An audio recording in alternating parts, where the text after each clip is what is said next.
Imagine pausing, just for a moment, and looking inward, not at your thoughts as they rush past, but deeper, into the place where kindness and cruelty, hope and despair sit side by side. Dostoevsky invites us into that uneasy depth. For him, the human being is not a clear, transparent creature. It is a mystery to itself. We can love and wound in the same day, sometimes in the same breath. We reach for meaning, and yet feel a strange pull toward chaos and self-destruction.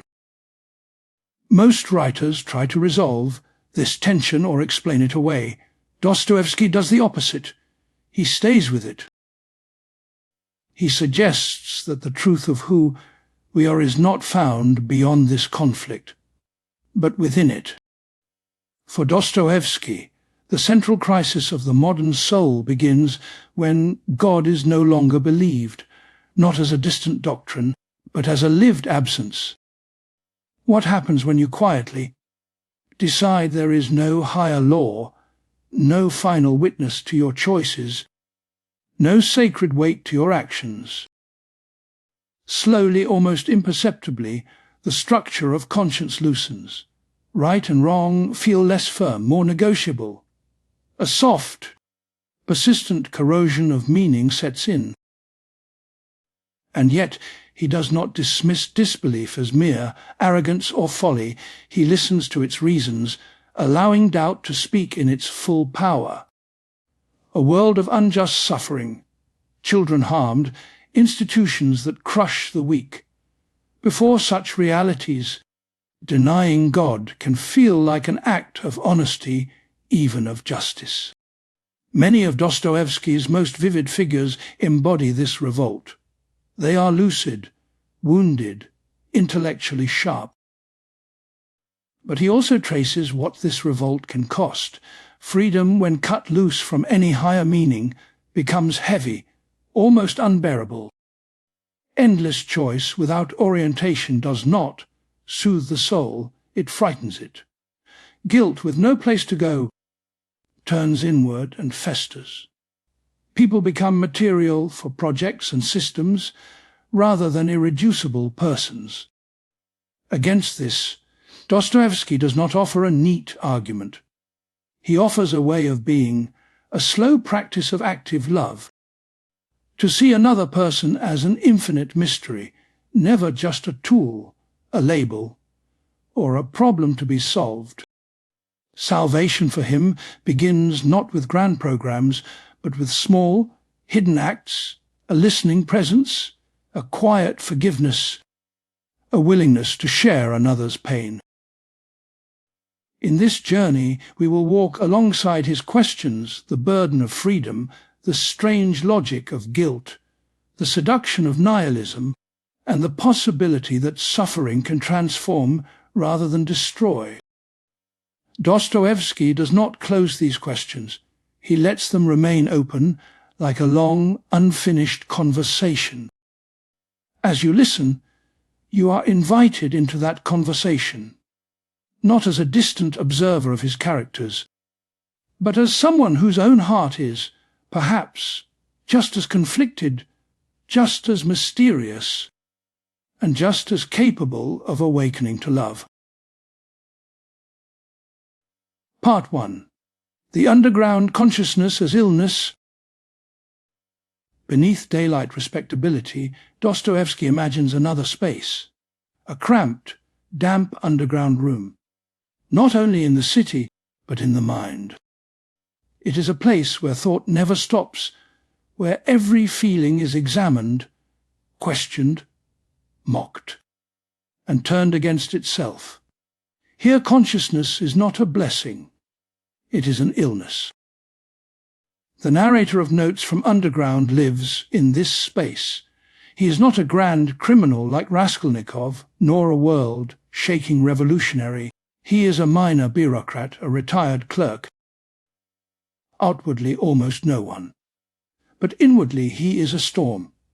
He analyzes every motive, every humiliation, every slight. He rewinds his own life again and again like a painful scene in a film he cannot stop rewatching. Dostoevsky lets us hear this interior noise. The underground man insists that he is more conscious than other people. He believes that his suffering proves his superiority. He sees what others refuse to see, the lies behind polite society, the emptiness of rational progress, the vanity of moral claims. Yet this lucidity does not free him. It does not make him kinder or braver or more alive. It traps him. For him, to be conscious is to be divided. Every time he wants to act, another part of him appears, questioning, doubting, sneering. Do you really want this? Is this pure? Is this wise? Will they laugh at you?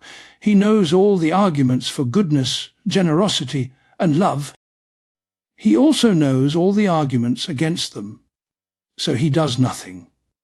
Or rather, he does worse than nothing. He acts in ways that sabotage his own desire for connection and then torments himself for it. In this sense, his illness is not that he feels too little. It is that he feels too much in the wrong way. Every decent impulse is infected with suspicion. Every moment of hope is undercut by a voice that whispers, "You are ridiculous. You are pathetic. You are not capable of real goodness." The mind, instead of being a guide, becomes a prosecutor. Dostoevsky understood how modern consciousness can turn against itself. When old certainties fade and faith loosens, conscience does not simply disappear. It loses its clear direction. It is like a compass spinning wildly after a magnet has been brought too close. There is still a sense of right and wrong, but it cannot settle. It becomes guilt without a stable object, shame without a clear path to repair. For the underground man, this takes the form of self-inflicted cruelty. He returns obsessively to old humiliations. He imagines conversations that never happened. He rehearses insults he might have given. He rewrites the past so that, in memory at least, he can finally win. Yet every fantasy of triumph only deepens his sense of failure in real life. He calls this consciousness of consciousness a kind of disease. He knows that simpler, less reflective people may be happier, but he cannot go back. There is a strange pleasure in his suffering, a dark enjoyment. He takes pride in his own degradation, as if the intensity of his inner torment proves that he is more profound than those who live ordinary, shallow lives. This is a recurring pattern in Dostoevsky, the soul that clings to its own wound because the wound has become its identity. To be healed would mean to become ordinary, and that feels like a worse fate. Guilt in Dostoevsky is often like this.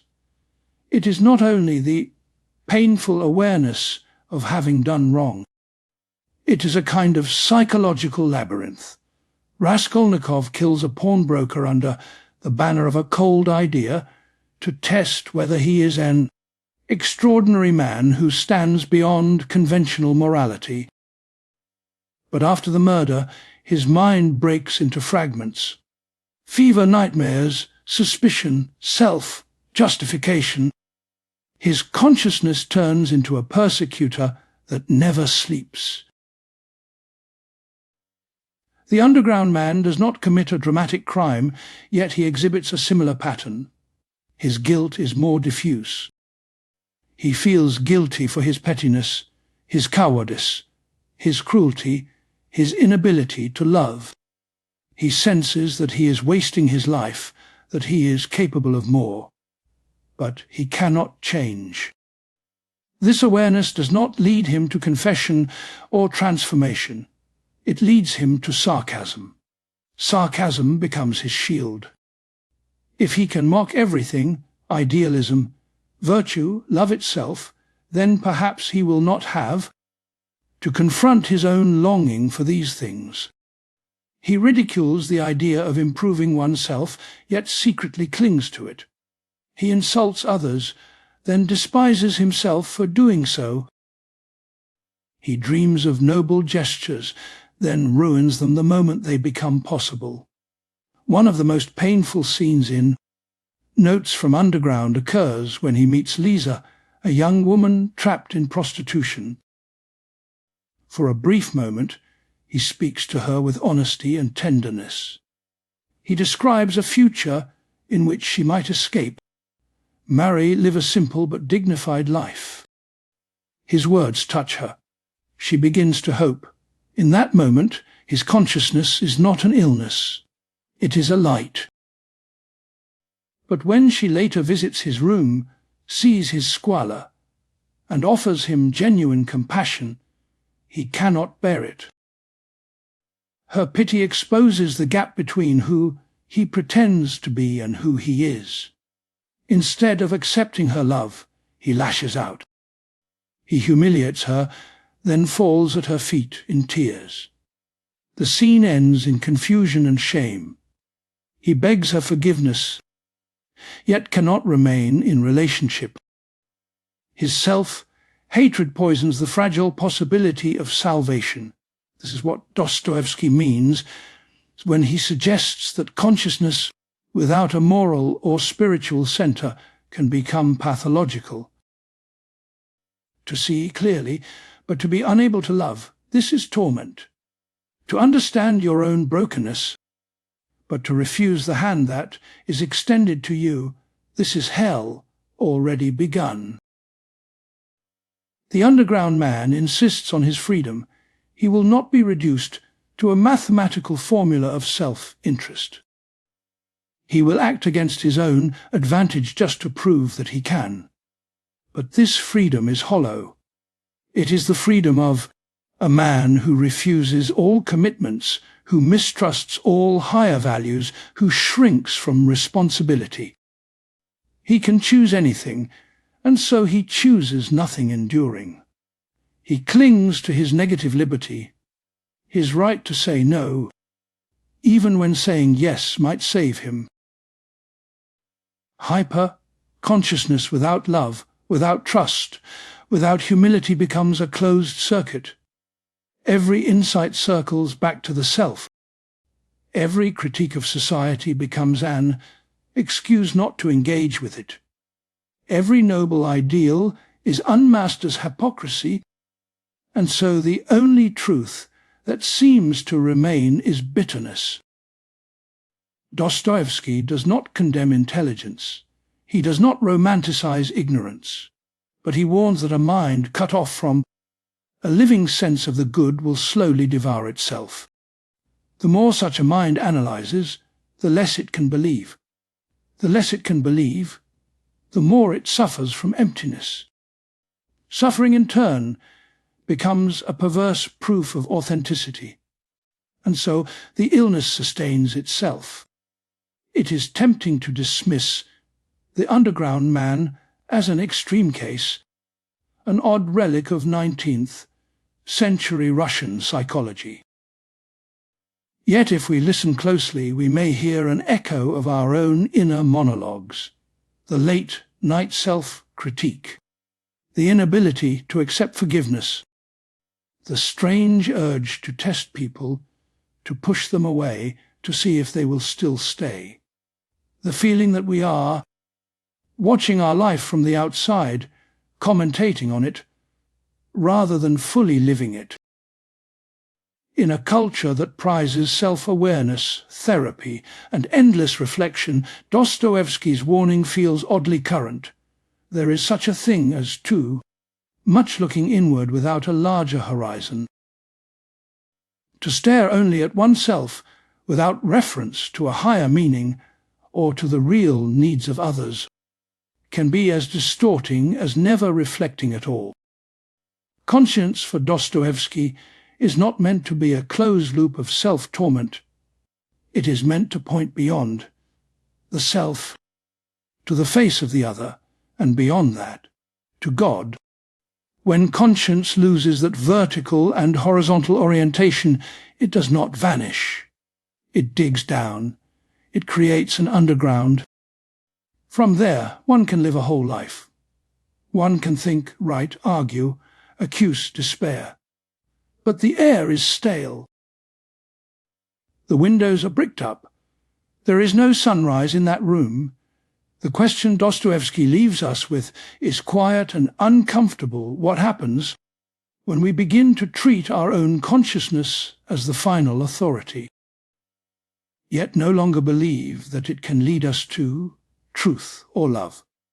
We may not share the underground man's extremity.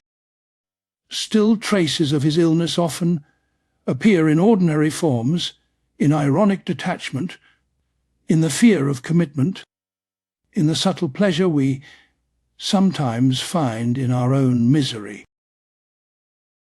To step out of the underground, for Dostoevsky, is not to stop thinking. It is to consent to being seen and loved, even in our confusion. It is to allow conscience to become not only a judge, but also a guide toward mercy. Without that movement, consciousness remains what the underground man calls it a disease we cannot cure by ourselves. Part 2. The Revolt Against Reason and the Crystal Palace. Sometimes utopia is imagined as a building, not just a city, not just a law, but an architecture of perfection. In the 19th century, one such symbol was the Crystal Palace. In London, a vast structure of iron and glass filled with the marvels of industry and imperial power. For many, it represented progress, made visible light, transparency, rational order. For Dostoevsky, however, it became something troubling. On one level, he was impressed by its sheer achievement, engineering, and scale. But on another, he sensed a chilling possibility, a future where human life would be organized with the same cold clarity as a glass hall. A world where every desire, need, and human impulse would be calculated, predicted, and managed. The underground man seizes on this image. He imagines a rationalist society, a crystal palace of human affairs, where mathematics and psychology have advanced so far that every choice can be optimized. People will act according to enlightened self-interest, seeking what is useful and pleasurable. Suffering will be reduced, conflict minimized. What could be wrong with that? From one angle, nothing. It is the dream of many modern ideologies, a system so well designed that virtue almost becomes unnecessary. Each person follows their own advantage, yet the invisible logic of the whole produces harmony. The underground man's answer is unsettling. He says, if you give human beings such a palace, they will eventually smash it. Not because it is unjust or because they hate comfort, but because such perfection leaves no room for the unpredictable depths of the human soul. In a world where everything is calculated, man becomes a function, not a mystery. Reason in this vision begins as a liberator. It exposes superstition, dismantles cruel traditions, and uncovers laws of nature and society that help relieve suffering. But reason, elevated into an absolute, easily becomes a tyrant. It wants coherence, predictability, and to iron out the wrinkles of human existence.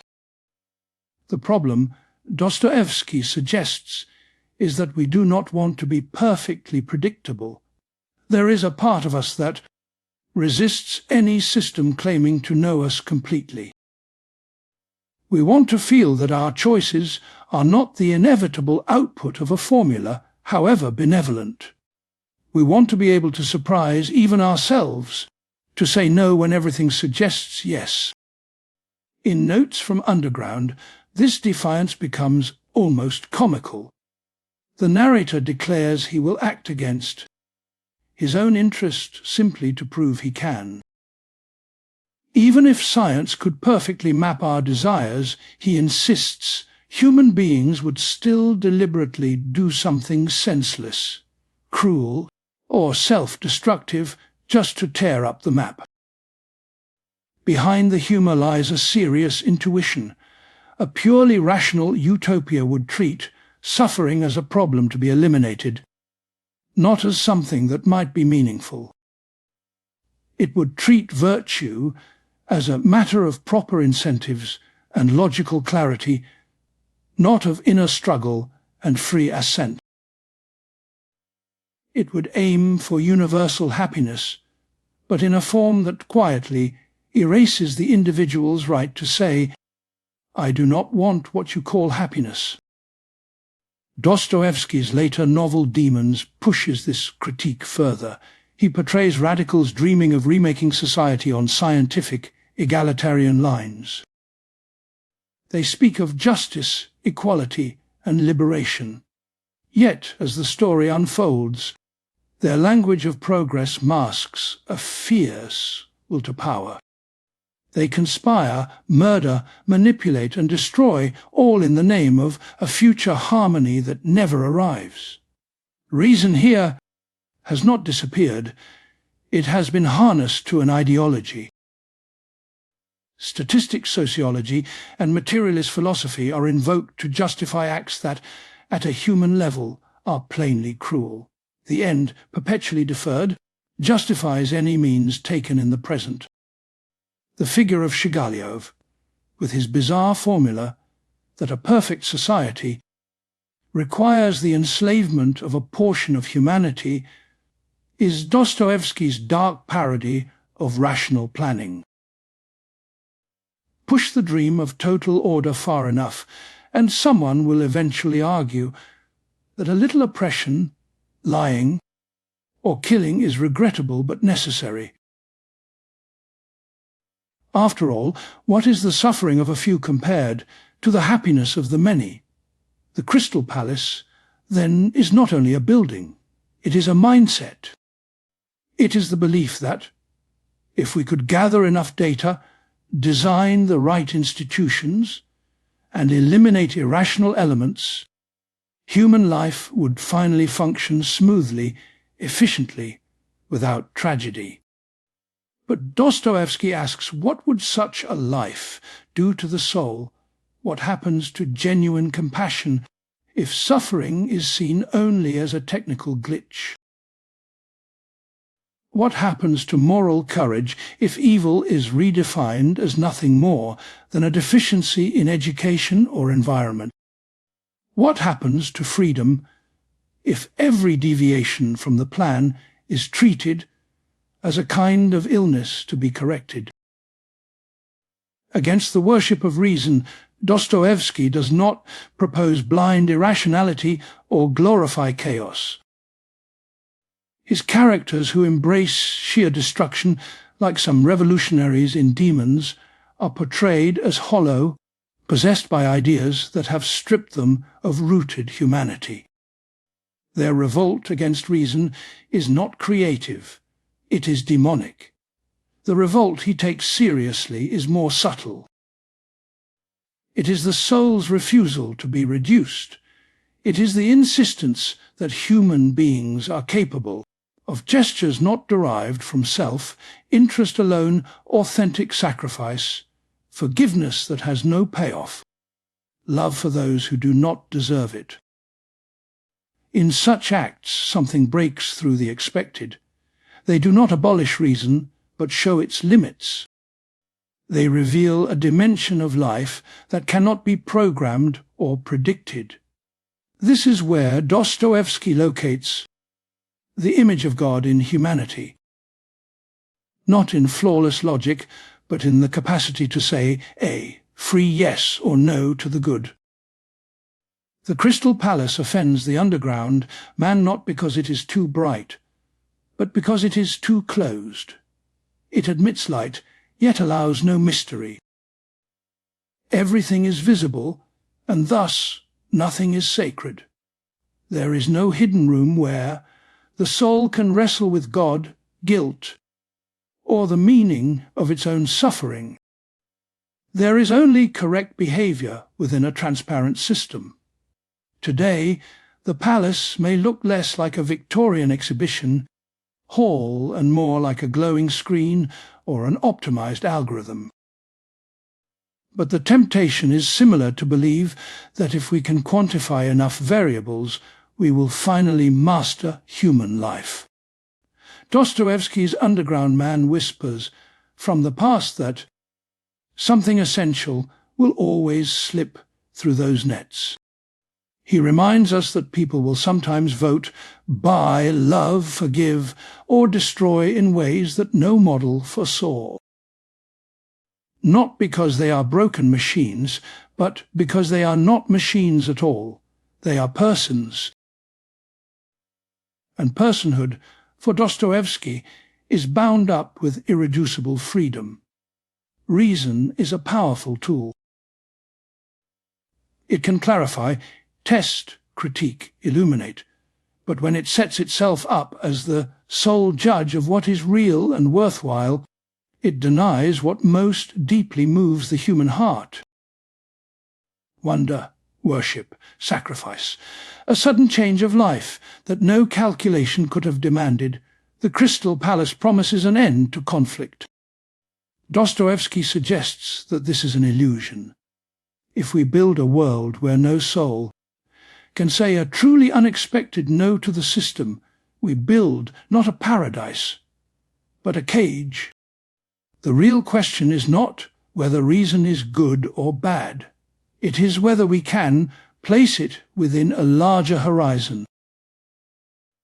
A horizon that includes mystery, love, and a freedom that cannot be fully predicted. Without such a horizon, the revolt against reason will continue. It will appear as sarcasm, nihilism, radical violence, or quiet despair.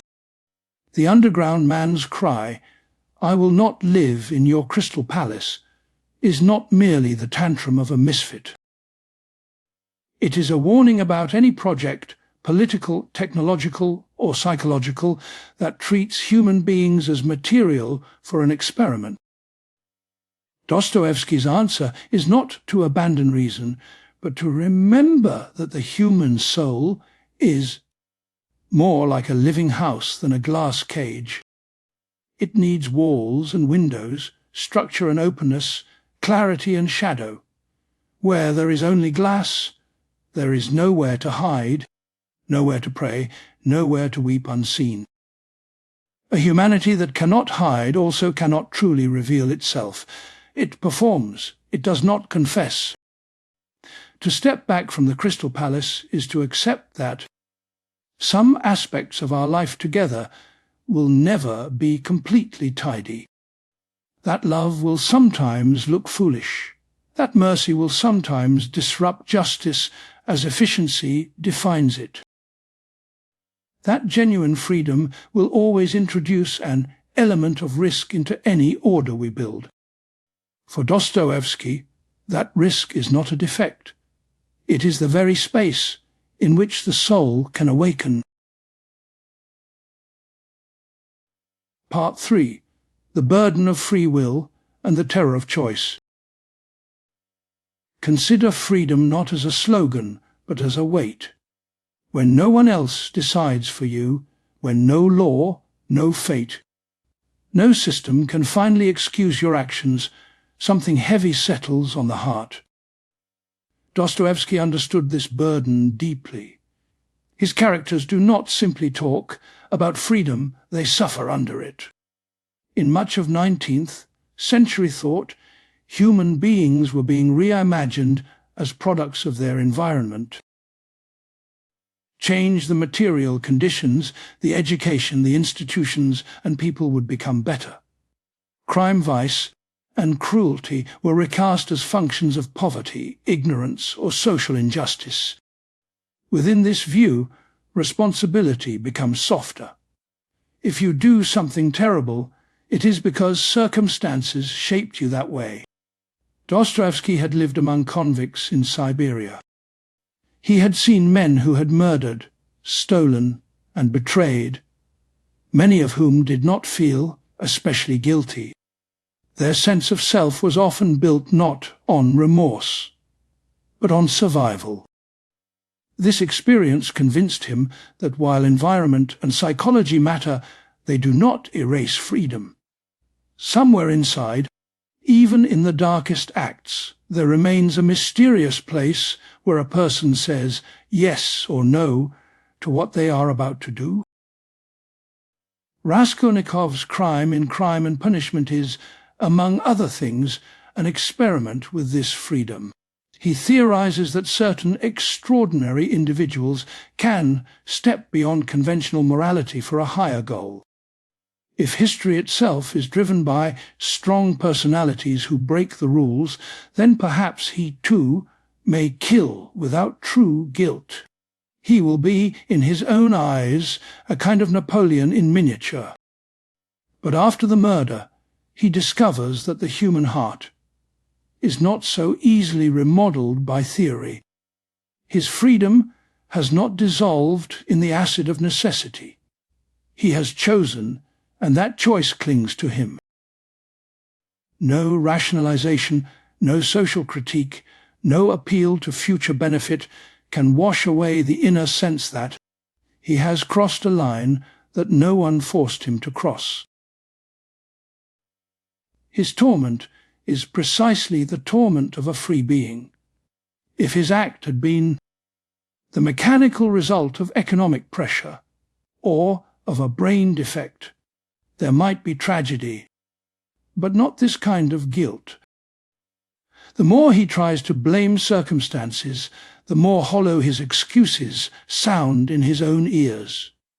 He cannot escape the knowledge that, at the decisive moment, he could have walked away.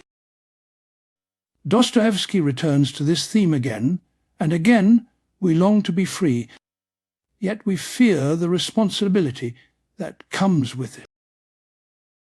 There is a deep temptation to hand our freedom over to something or someone else, to an ideology, to a leader, to a psychological explanation. Anything that will relieve us from the frightening thought that our choices are not guaranteed by necessity. In the Brothers Karamazov, this temptation takes dramatic form in the parable of the Grand Inquisitor. Ivan imagines a world in which Christ returns to earth only to be arrested by the Church. The old cardinal accuses Christ of giving humanity a gift they cannot bear, freedom. People, he says, do not want the heavy task of choosing good without guarantees.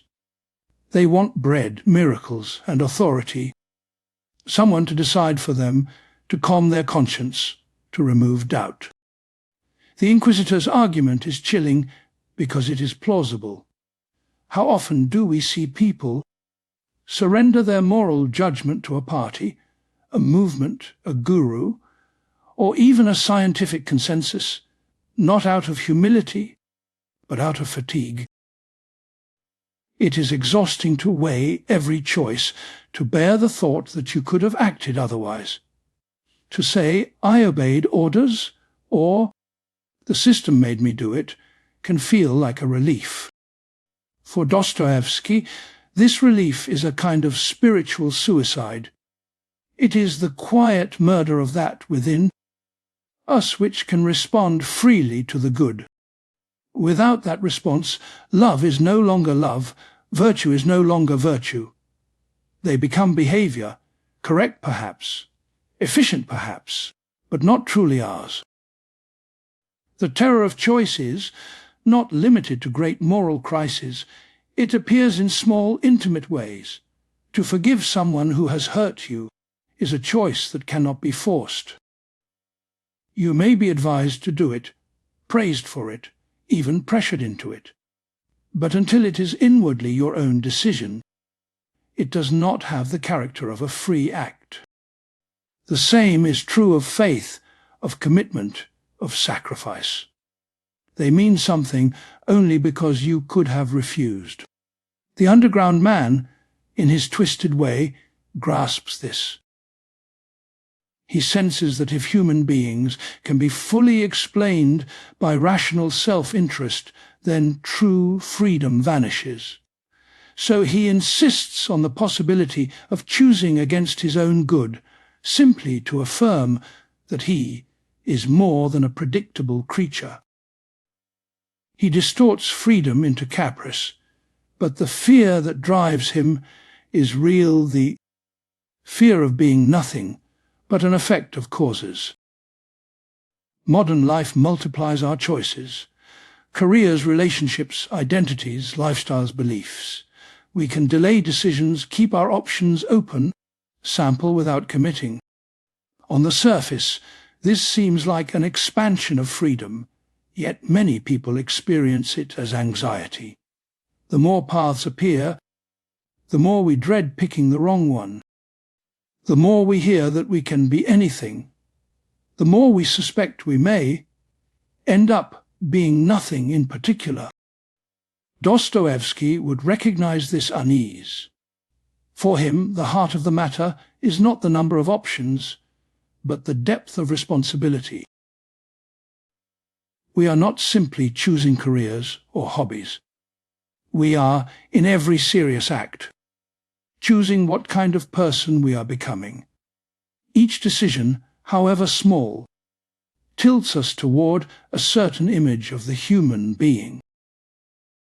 This is why his novels are full of crossroads moments, a word spoken or withheld, a confession made or delayed, a visit paid or avoided. These are not mere plot devices. They are the places where the burden of freedom is felt. A character stands hesitating, and we feel with them the weight of the future pressing into the present. Once they move, they cannot fully go back. Dostoevsky does not deny the forces that shape us: family, history, trauma, poverty. He shows them in often painful detail, but he refuses to let them have the final word. Even the most conditioned, wounded person retains, at some hidden edge of the soul, a capacity to say a new word. To repent, to forgive, to refuse an order, to take responsibility rather than hide behind explanations. This insistence makes his world morally severe. It also makes it hopeful. If we are only the products of causes, then real transformation is impossible. At best, we can be reprogrammed.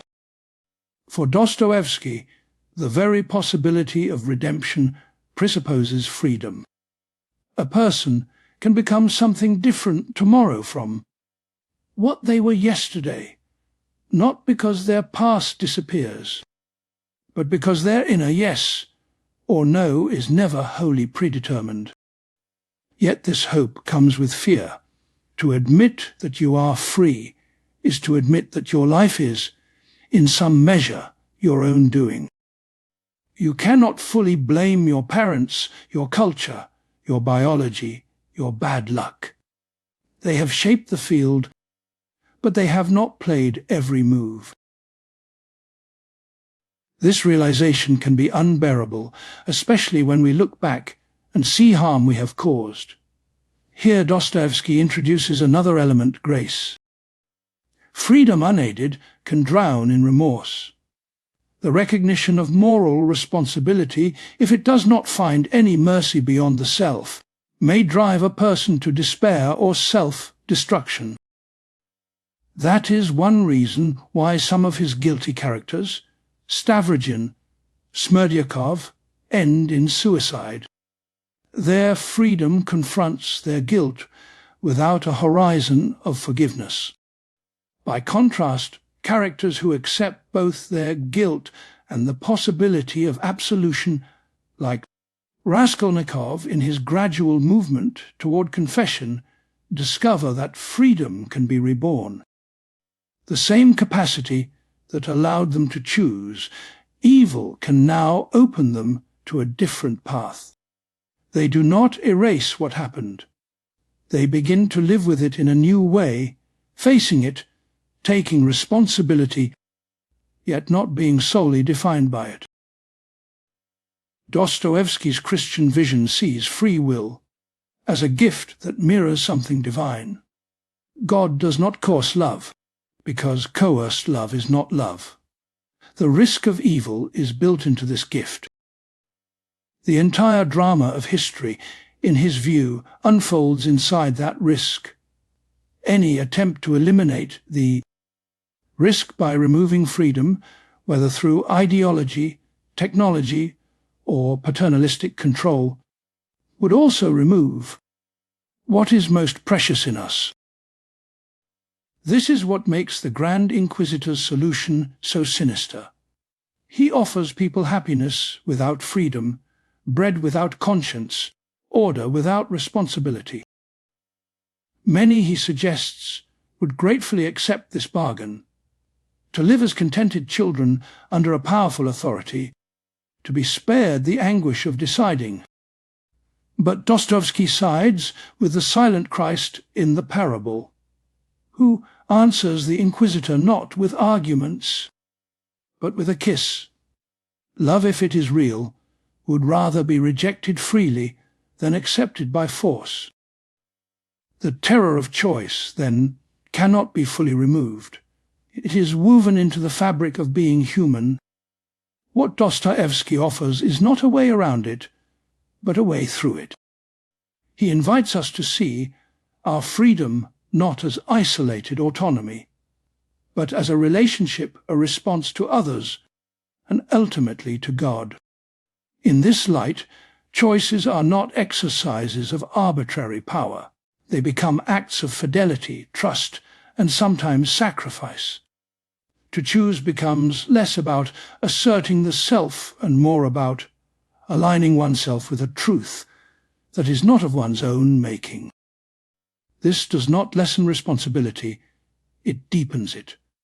Yet it also softens the loneliness of choosing. You are not inventing meaning from nothing. You are answering a call. In a secular key, the same insight can be heard. We bear our choices more humanly when we see them as part of a story larger than our individual desires. A story of justice, compassion, and solidarity. To live only for oneself makes every decision feel both trivial and crushing. To live for a good that surpasses the self allows even difficult choices to become meaningful burdens, not meaningless weights. Dostoevsky's world is full of characters crushed by freedom and others awakened by it. Often they are the same person at different moments. The path from terror to responsibility is not smooth. It passes through rebellion, denial, rationalization, and sometimes madness. But again and again, he hints that the deepest peace available to a human being is found not in escaping choice, but in finally saying a clear, responsible yes to truth, to love, to the other human being standing in front of us. The tragedy of modern freedom, as he sees it, is that we have learned to celebrate the ability to choose while losing sight of what is worth choosing. We defend our right to decide, yet often cannot answer why one decision would be better than another. In that vacuum, freedom turns into vertigo. The task, then, is not to flee from freedom into systems that promise to decide for us, nor to glorify freedom as pure self-creation. It is to learn how to carry the burden of being able to say yes and no in a way that honors the mysterious dignity of every person, including ourselves. Under the gaze of Dostoevsky's characters, we are asked a simple, difficult question: if no one else can finally choose for you, what will you do with the terrible, beautiful power that is your will? Part 4. The Mechanics of Guilt and Self-Laceration. Under the surface of Dostoevsky's characters, something relentless moves. It is not quite a voice, not quite an image, but a pressure, a tightening in the chest, a demand to answer for what has been done. His novels return to this pressure again and again, as if guilt were not simply a feeling among others, but a hidden law inscribed inside the human being. We often think of guilt as social. You break a rule, you fear being caught, you feel bad. For Dostoevsky, this is only the outer shell. Real guilt is not about being seen by others. It is about being unable to escape yourself. It is the moment when your own soul becomes courtroom, accuser, and executioner all at once. No police, no judge, no jail needed. The torment comes from within. Nowhere is this clearer than in the story of Raskolnikov. He convinces himself that his murder is justified, even noble. He believes some people are extraordinary, above the usual moral law, entitled to transgress for the greater good. On paper, the theory sounds bold and clean, but once the act is done, the theory has no weight against the stubborn fact of a broken human life. A body on the floor, blood on his hands, and a silence he cannot explain away. The mechanics of his guilt unfold slowly. It begins in the body fever, trembling, waves of nausea. The mind tries to hold its ground. He tells himself that he has removed a louse, that he will use the money for something higher. Yet his body does not believe him. He cannot rest. He walks back to the scene of the crime.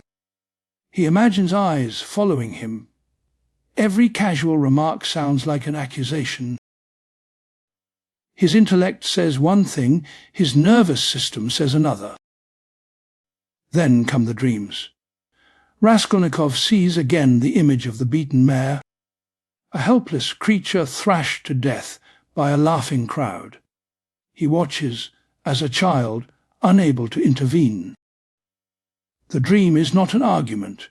It is his conscience speaking in symbols. The mare is the victim he has killed. It is also his own capacity for pity, humiliated and trampled beneath his theory. His guilt does not simply shout, "You are bad." It shows him what kind of person his act has made him become. Dostoevsky is fascinated by this inner theatre.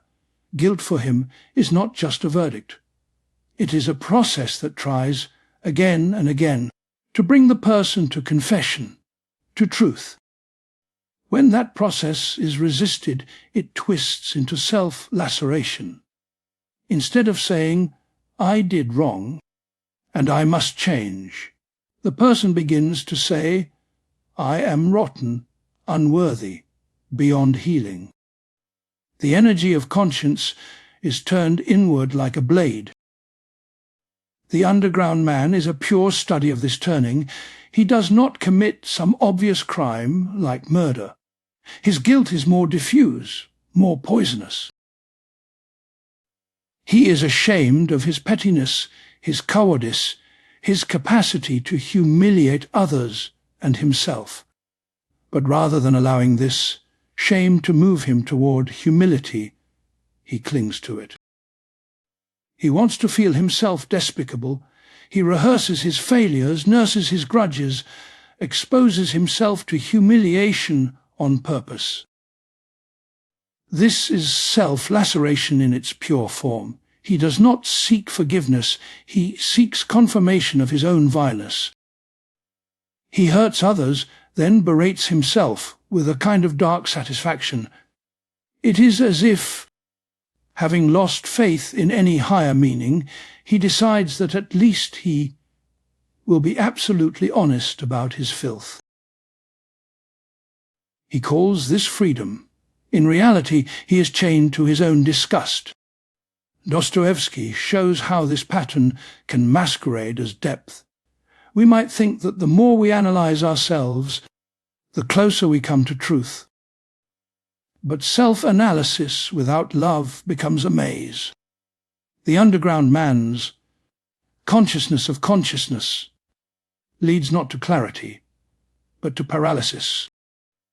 Every motive is doubted, every act second-guessed, until no genuine movement is possible. Guilt that cannot find a path to mercy becomes an endless echo chamber. There are other figures who display a different, even darker structure, the near absence of guilt. Stavrogin in Demons moves through acts of cruelty with an eerie calm. Outwardly he appears self-possessed, almost bored. Yet Dostoevsky hints at an inner nothingness, a vacuum where remorse should be.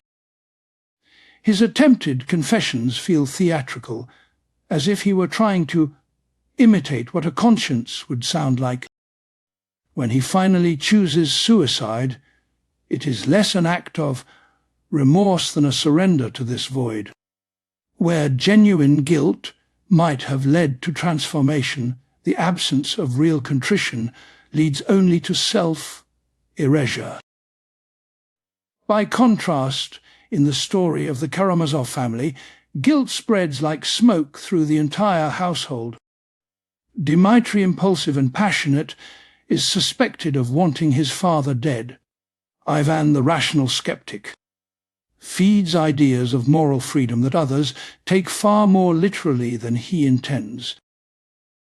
Smerdyakov, the neglected legitimate son, commits the actual murder. Legally the lines seem clear. Psychologically they are not. Each brother is drawn into a different form of torment.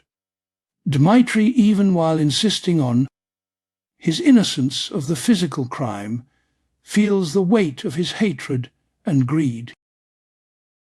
Ivan, with his polished ideas about the permissibility of everything, begins to see that his words have consequences beyond his control. His hallucinated conversation with the devil is really a conversation with his own conscience, which mocks his attempt to stand above good and evil. Smerdyakov, unable to carry what he has done and unwilling to repent, slips into despair and self-destruction. Here Dostoevsky suggests something radical. Guilt is not just about isolated acts, but about shared responsibility. Everyone is guilty for everyone. One character says, in a line that is easy to sentimentalize until we feel its weight. If we truly believed that the harm around us is not simply out there, but connected in some way to our own cowardice, indifference, or pride, guilt would not be a rare, exceptional experience. It would be the starting point of moral life. Yet he is also acutely aware of how this insight can go wrong. When the sense of universal guilt is detached from faith in forgiveness, it easily becomes unbearable. You see this in Ivan's breakdown, in the underground man's spite, in Raskolnikov's nearly suicidal despair. If there is no higher witness, no possibility of real cleansing, guilt has nowhere to go. It can no longer function as a bridge back to others, back to life. It hardens into a closed circuit of accusation and self-hatred. Dostoevsky's own years in prison shaped this understanding. He met men who had committed brutal crimes and yet seemed almost untouched by remorse. And he met others, often guilty of less in the eyes of the law, whose conscience burned with unbearable intensity.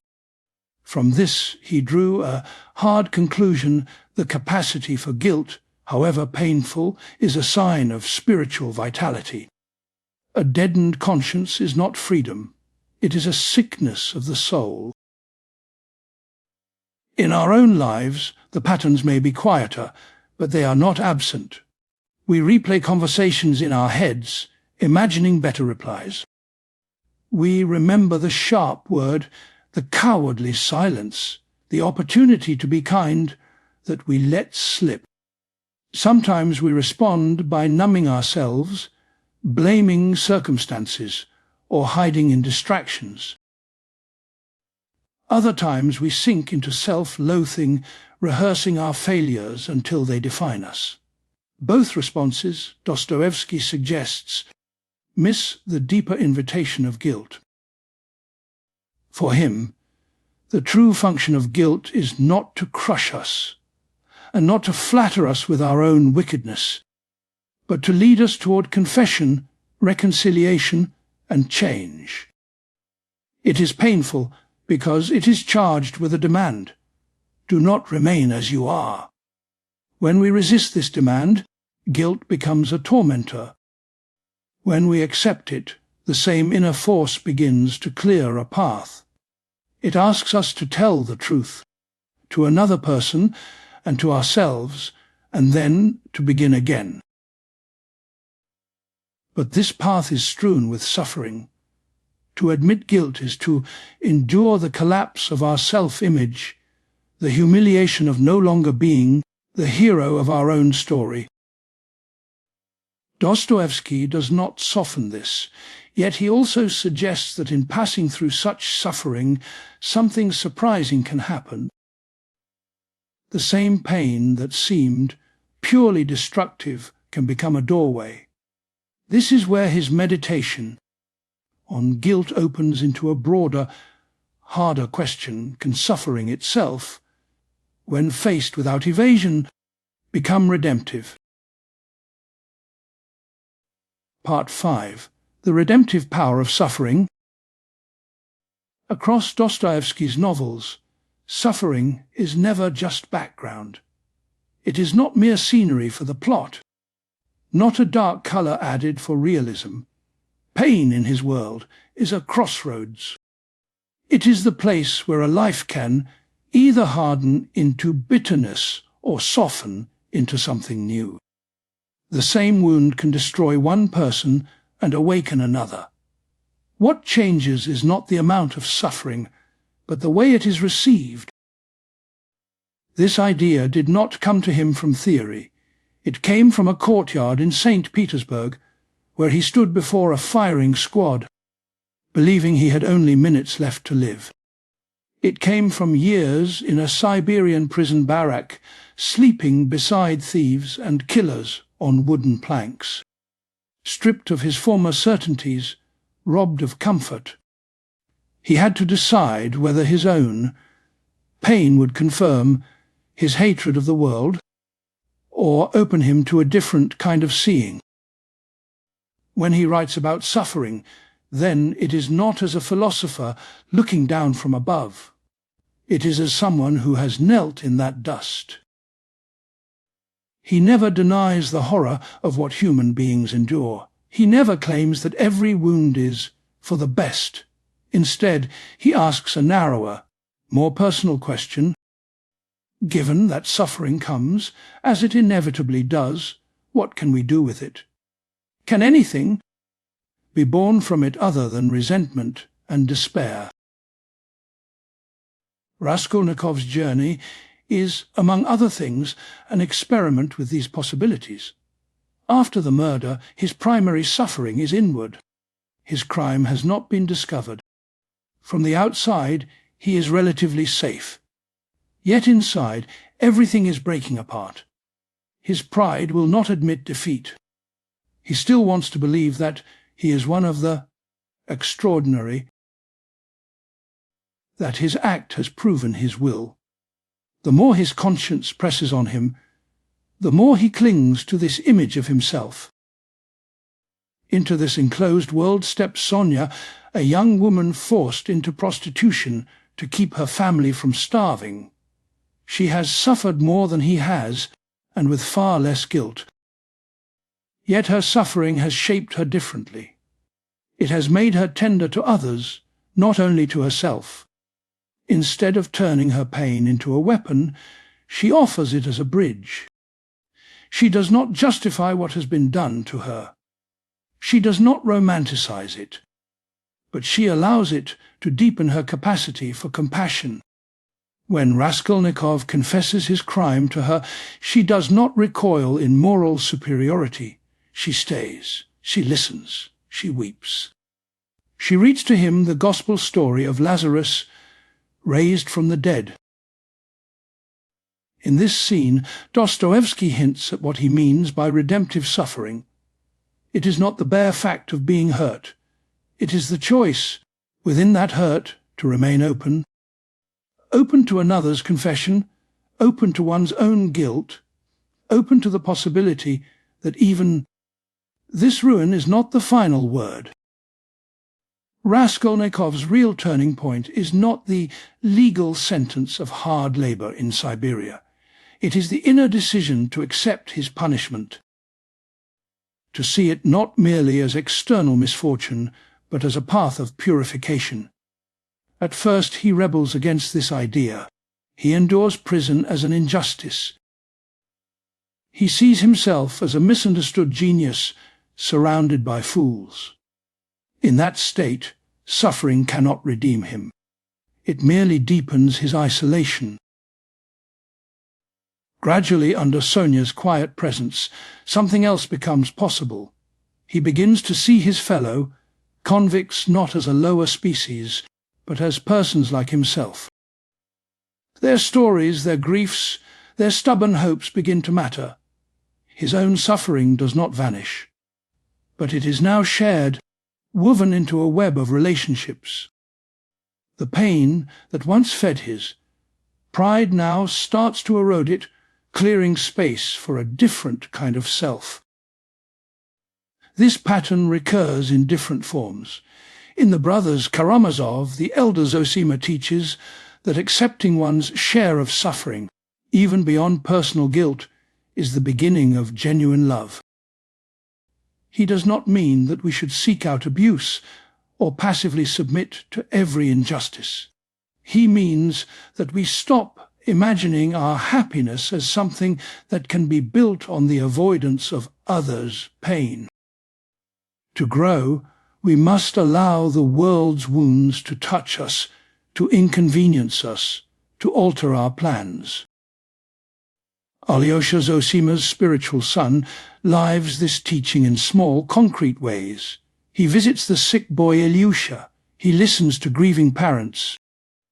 He refuses to let ideological disputes eclipse the dignity of the people in front of him. The tragedies around him do not magically resolve.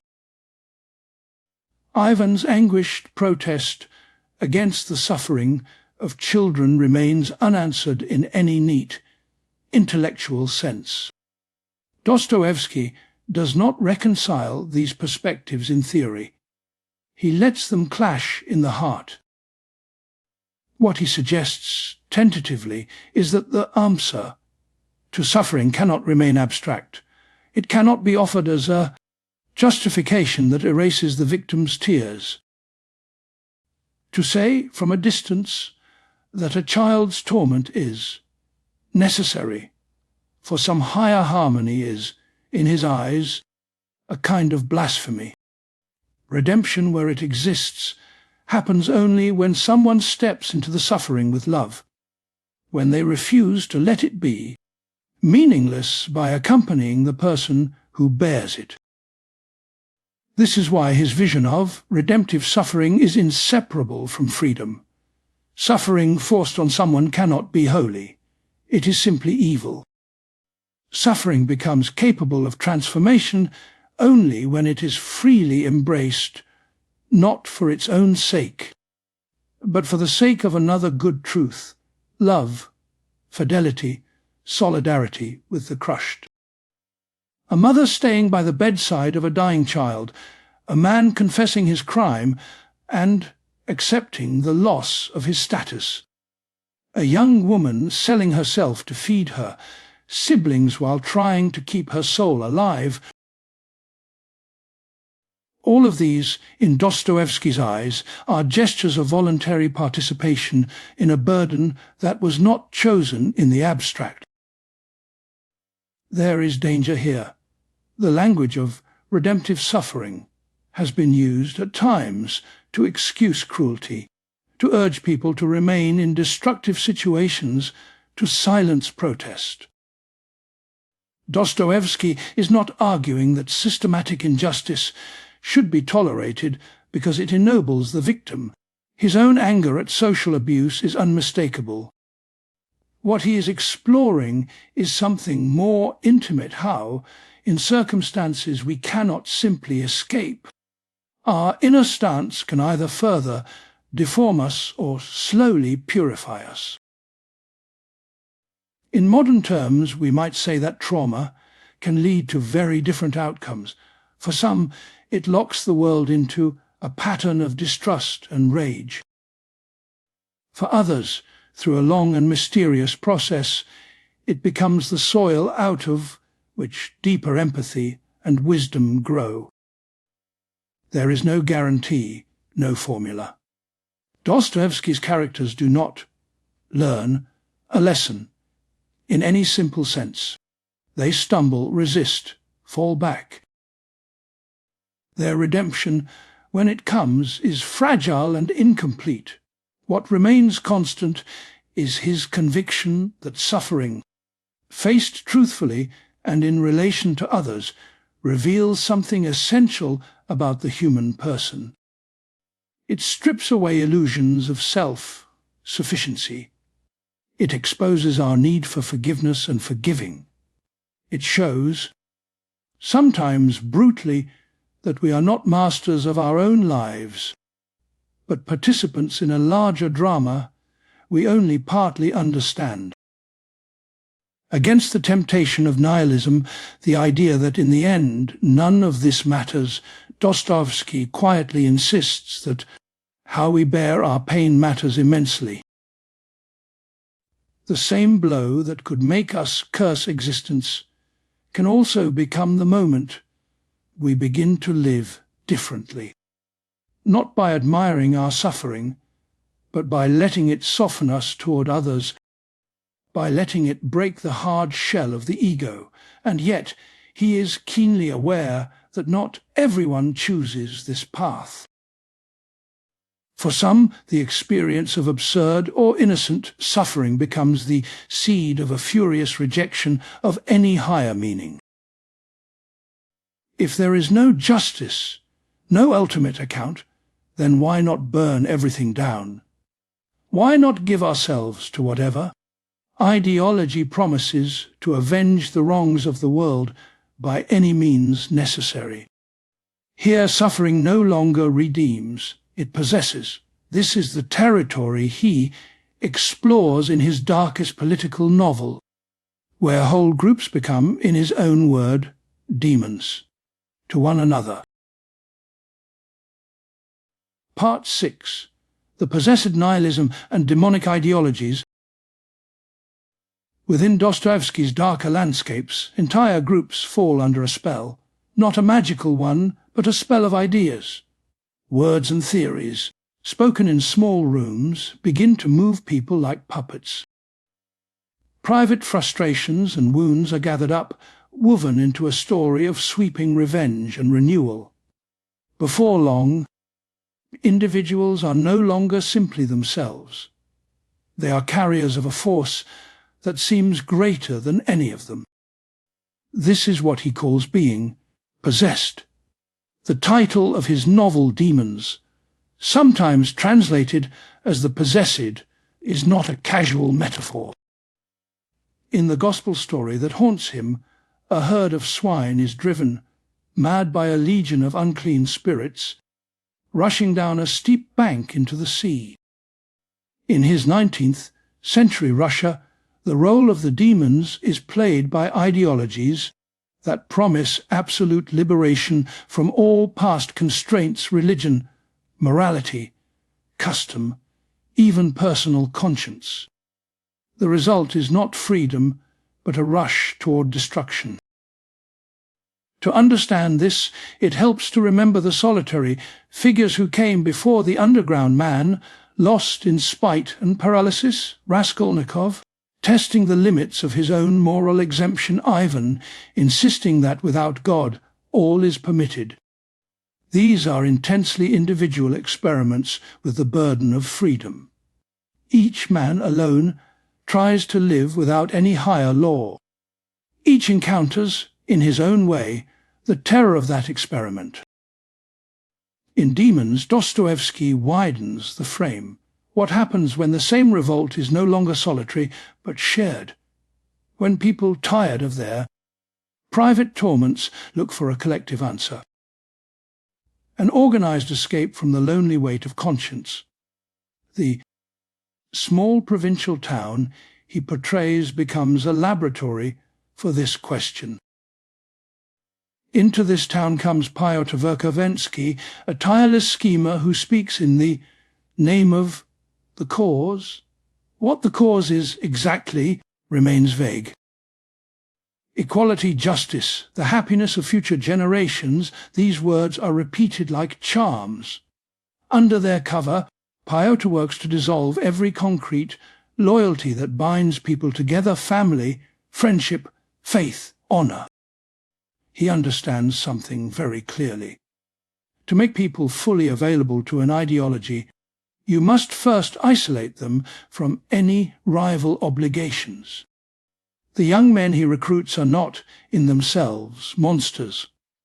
Many are idealistic, wounded by the obvious injustices of their society. They are disgusted by hypocrisy, by poverty, by the degradation around them. Their anger is not wholly unjustified. Dostoevsky does not mock their desire for a better world. What he fears is the path they are offered, a path that treats persons as material, as expendable pieces in a vast historical project.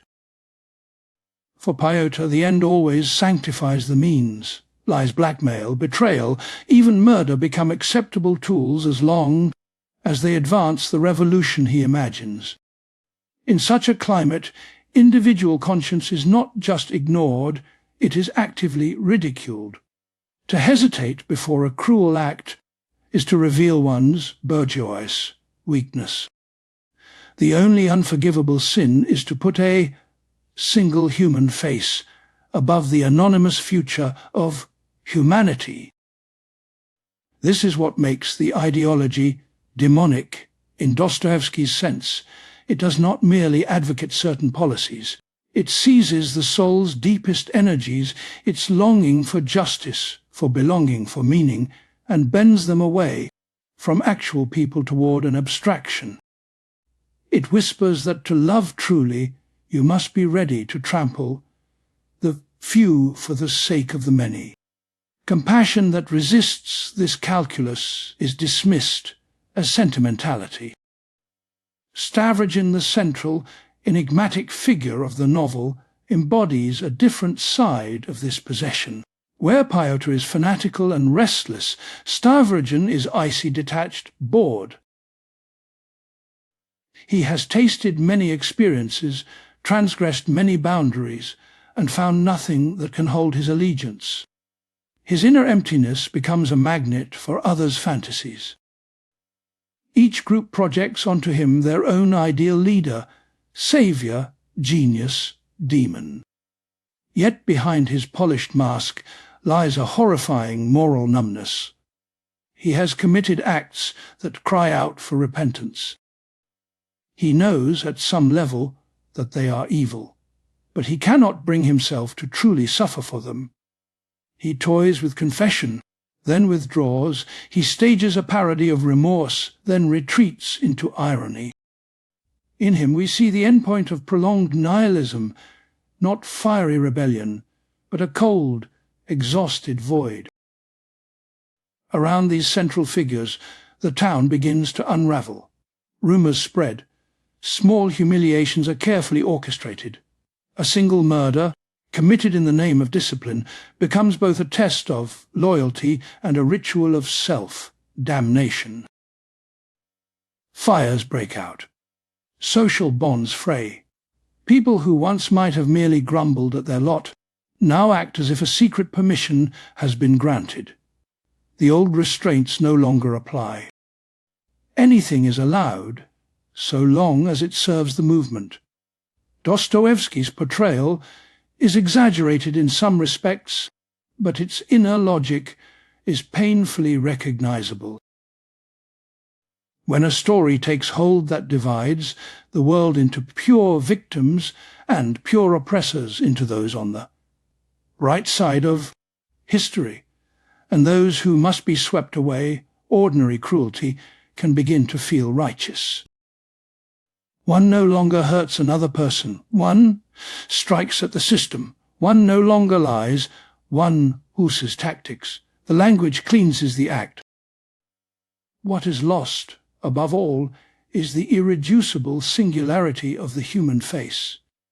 In another of his works, Dostoevsky puts into the mouth of a character the haunting confession, "I love humanity, but I am amazed at myself. The more I love humanity in general, the less I love man in particular.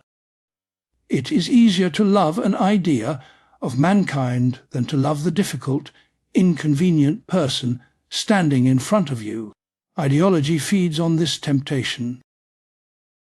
The demonic quality of such movements, then, is not simply their violence.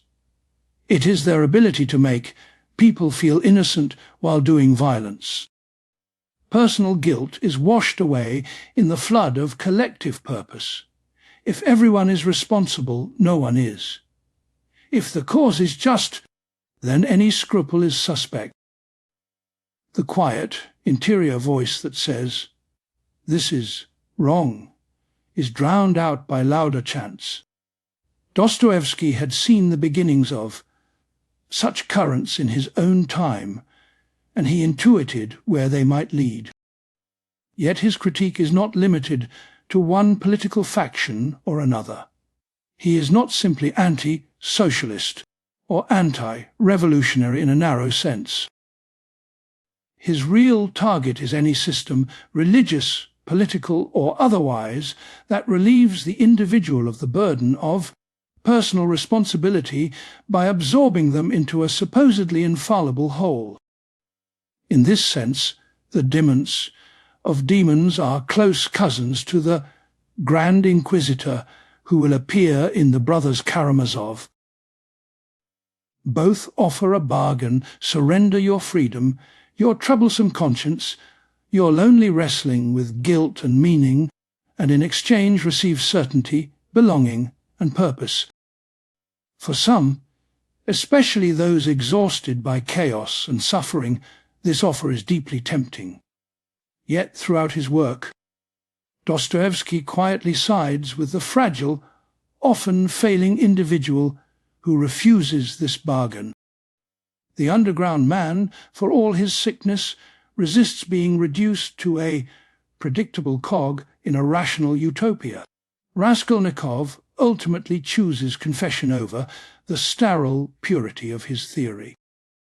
Alyosha chooses messy, local acts of love over grand designs.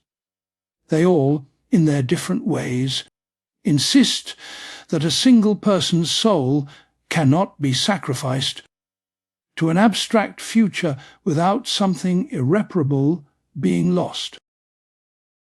For us, the forms of possession may look different. Few of us join secret cells plotting revolution, but we can still be taken over by stories that flatten complexity, that divide the world into simple camps, that justify contempt for those who do not share our view. We can still outsource our conscience to a party, a movement, a tribe, a brand of spirituality, letting it tell us whom to fear and whom to hate.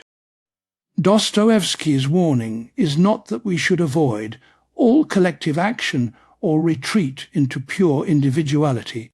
It is that no collective aim, however noble, can erase the moral reality of each person we encounter. Whenever an idea begins to demand that we stop seeing faces and hear only slogans, we are close to the territory he calls demonic. Against this possession, his answer is the same quiet alternative that threads through all his novels: the slow, difficult practice of personal responsibility and active love. To acknowledge one's own guilt rather than hiding it behind a cause. To resist the seduction of pure hatred, even when injustice is real. To remember that the person in front of us is never just a representative of a class, a group, or an enemy camp, but a mystery as deep and conflicted as ourselves. The struggle between these two paths, possession by ideology and fidelity to the singular soul, will continue in the figures we have yet to meet, in the man-God who tries to take the place of the divine, in the judge who claims to protect humanity by denying its freedom, in the polyphony of voices that refuse to merge into a single, totalizing song. For Dostoevsky, nothing less than the destiny of the human spirit is at stake in how we navigate this choice. Part 7, The Man-God and the Suicide of Atheism. Trace instead the arc of a single, dangerous thought: if there is no God, then nothing in me is given. No law from above, no commandment that reaches me from beyond the grave. Only my own will, naked and absolute. For Dostoevsky, this is not a slogan on a cafe wall. It is an earthquake at the center of the self. If there is no God, then the human being does not simply become free. The human being must become God. Someone still has to carry the weight of meaning. Someone still has to decide, in the last instance, what is good and what is evil. If heaven is empty, that burden falls onto us.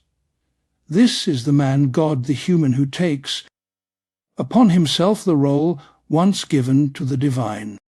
Not in a childish boast, but in earnest seriousness. I will decide. I will justify. I will redeem. I will save or destroy.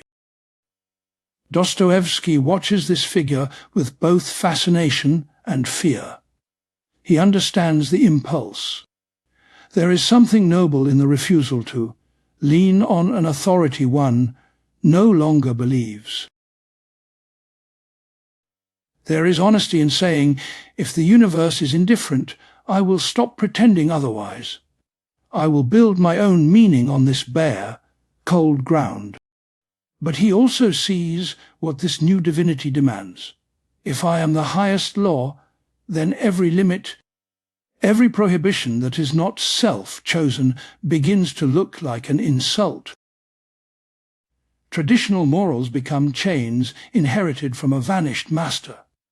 To become man, God, is to break them, not out of childish rebellion, but as an act of metaphysical hygiene.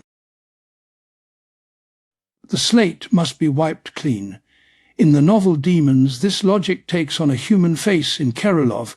He is not a caricature of an atheist. He is tender, reflective, almost shy, yet he becomes obsessed with one idea, that as long as human beings fear death and what might lie beyond it, they remain slaves. Fear of judgment, fear of punishment, fear of the unknown after the last breath. All of it keeps us from being truly free. Kirillov concludes that only one act can prove the total sovereignty of the human will's self-chosen death. If a person, calmly and consciously, ends his own life, not from despair but from principle, he shows that there is nothing above him. He bows to no tribunal, earthly or heavenly. Suicide in this strange geometry becomes the final sacrament of atheism, a terrible Eucharist in which the self consumes itself to proclaim its divinity. For Dostoevsky, this is where the man-God reveals his fragility. A God who must destroy himself to prove his freedom is already defeated. The will that tries to become absolute finds, at its peak, only a void. The self crowns itself as sovereign, then discovers there is no throne, only an abyss. This is what he means by the suicide of atheism. Not that every non-believer will literally take their own life. Dostoevsky is not interested in such crude prediction. Rather, he suggests that a worldview which makes the finite self the sole source of value eventually turns against the very human dignity it wants to defend. If there is no sacred dimension in the other person, nothing in them that I must respect as untouchable, then my compassion rests solely on my changing feelings, or on some collective calculation of benefit. In calm times, that may seem enough, but under pressure, under ideology, under the intoxication of power, the calculus can shift. The man-God, who answers to no higher court, can begin to experiment with human lives as a scientist with chemicals. Dostoevsky had seen the first shapes of this in the radical politics of his century.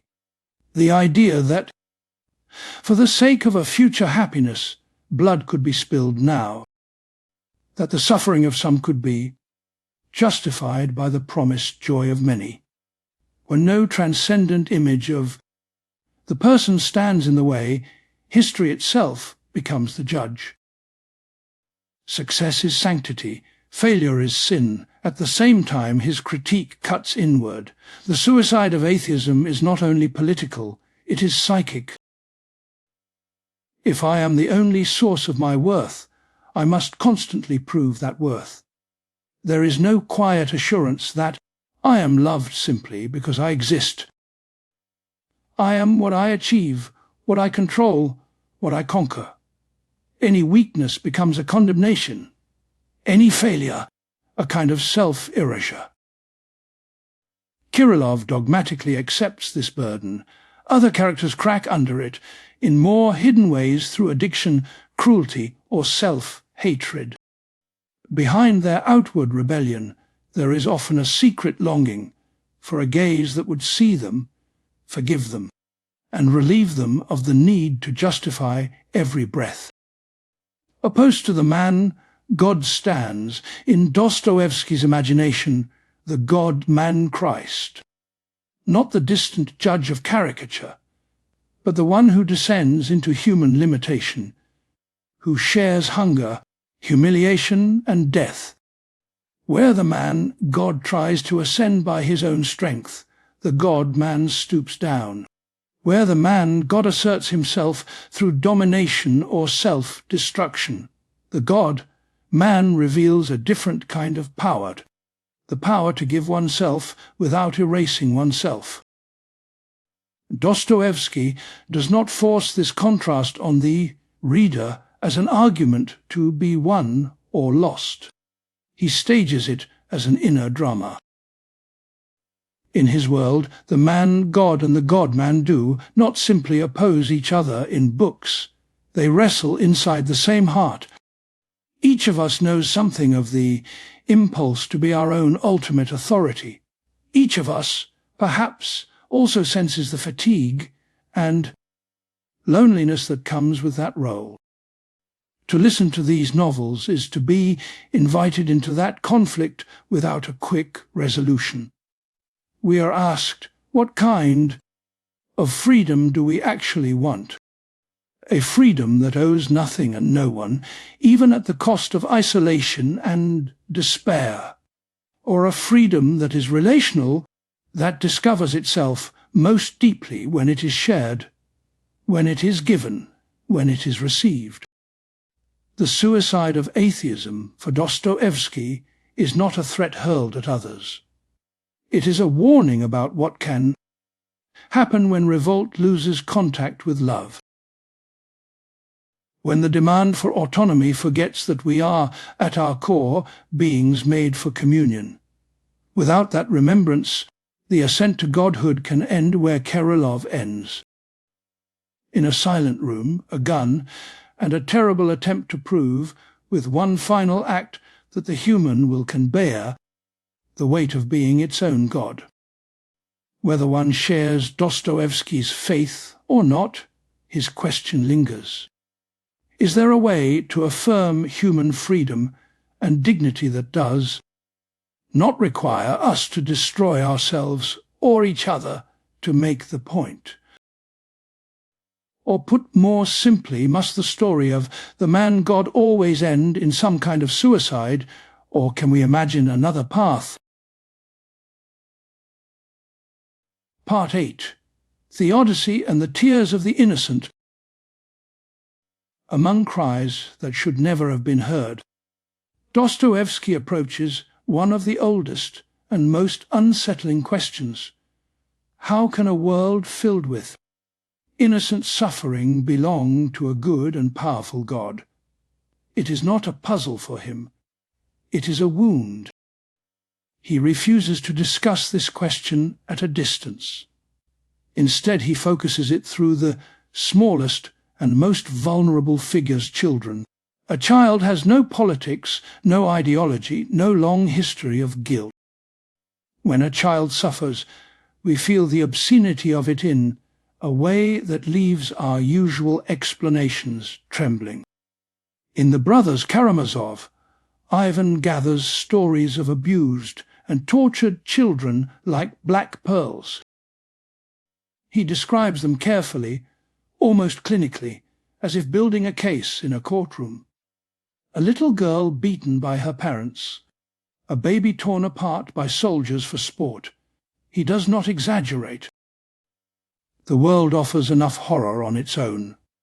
Then he turns to his believing brother and says, in essence, I do not deny that one day, in some unimaginable harmony, all of this might be explained or even redeemed. Perhaps from the vantage point of eternity, some pattern will emerge in which the screams of these children have their place. But I refuse that harmony. I return my ticket to that future. No promised paradise can justify the tears of a single innocence. This is rebellion at its most lucid and its most humane. Ivan is not arguing that God does not exist. He is saying something even darker. If a world like this is the work of God, then I cannot accept that God. It is a moral protest against any theodicy that would calmly justify the unjustifiable. Dostoevsky lets this protest stand. He does not rush in with an airtight counterargument. He understood that many religious defenses of suffering end up sounding cruel, as though God were some utilitarian engineer sacrificing a few for the sake of a grand design. To respond too quickly is to betray the weight of the question. Instead, he shows us another path. Through Elder Zosima and through Alyosha, he suggests that evil is not to be solved like a riddle, but endured and resisted like a storm. The point is not to find a clever explanation that makes peace with cruelty. The point is to refuse to make peace with it at all. For Zosima, the proper response to the child's tears is not a theory, but a life. He teaches that every person is responsible for everyone and everything. This is not a legal statement, it is a spiritual perception.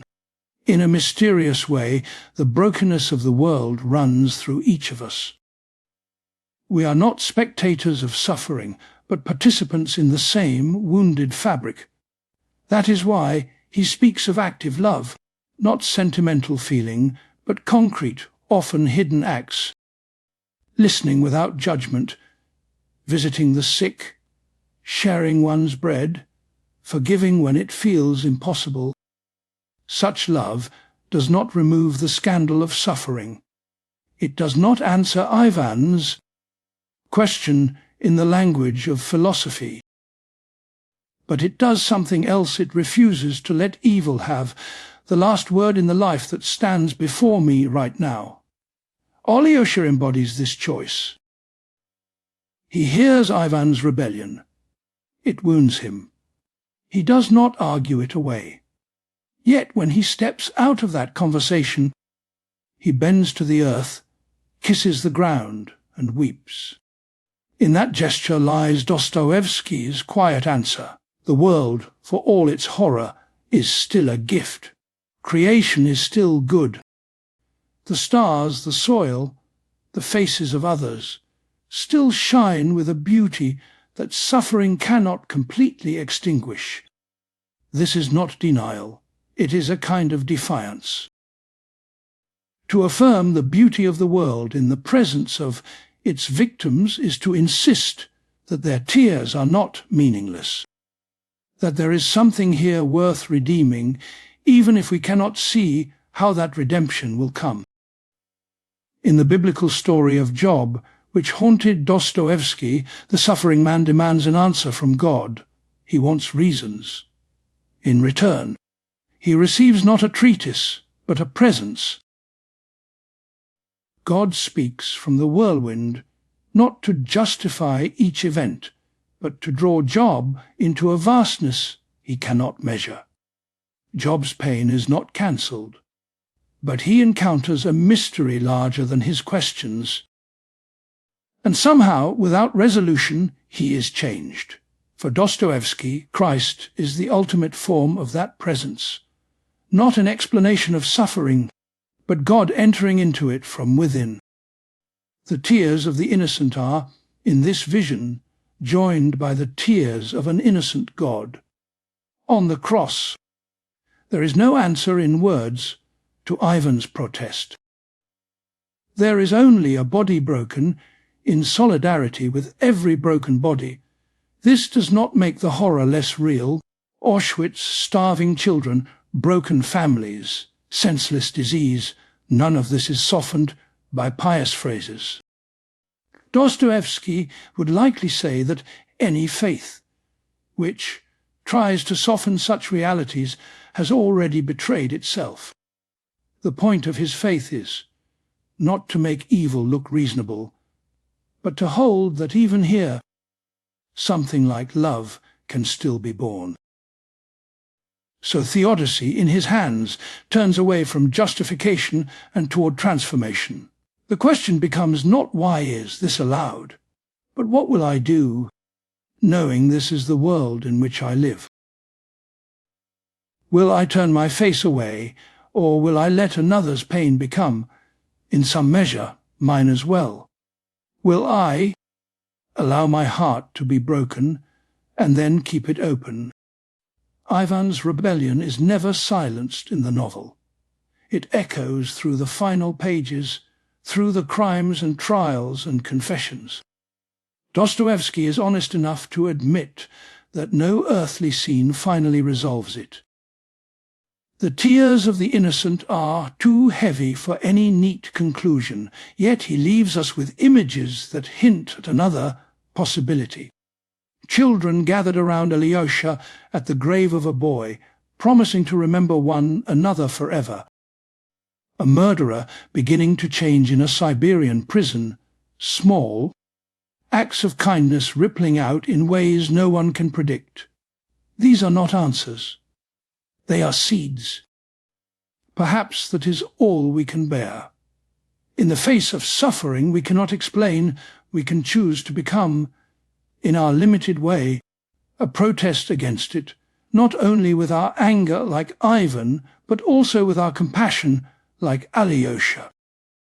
Between those two, Dostoevsky walks a narrow path, where faith does not erase tears, but receives them, holds them and believes, stubbornly, that somewhere they are kept and will not be forgotten. Part 9. The Grand Inquisitor Authority versus Freedom. Behind prison doors, in the dim light of torches, an old cardinal stands before a silent prisoner. It is Seville, in the time of the Inquisition. The streets outside still echo with the cheers that followed a miracle. A dead child was raised. The people recognized the stranger. At once it was Christ returned. The church recognized him too. That is why he was arrested. This is the scene Ivan Karamazov imagines, and, tells his brother the legend of the Grand Inquisitor.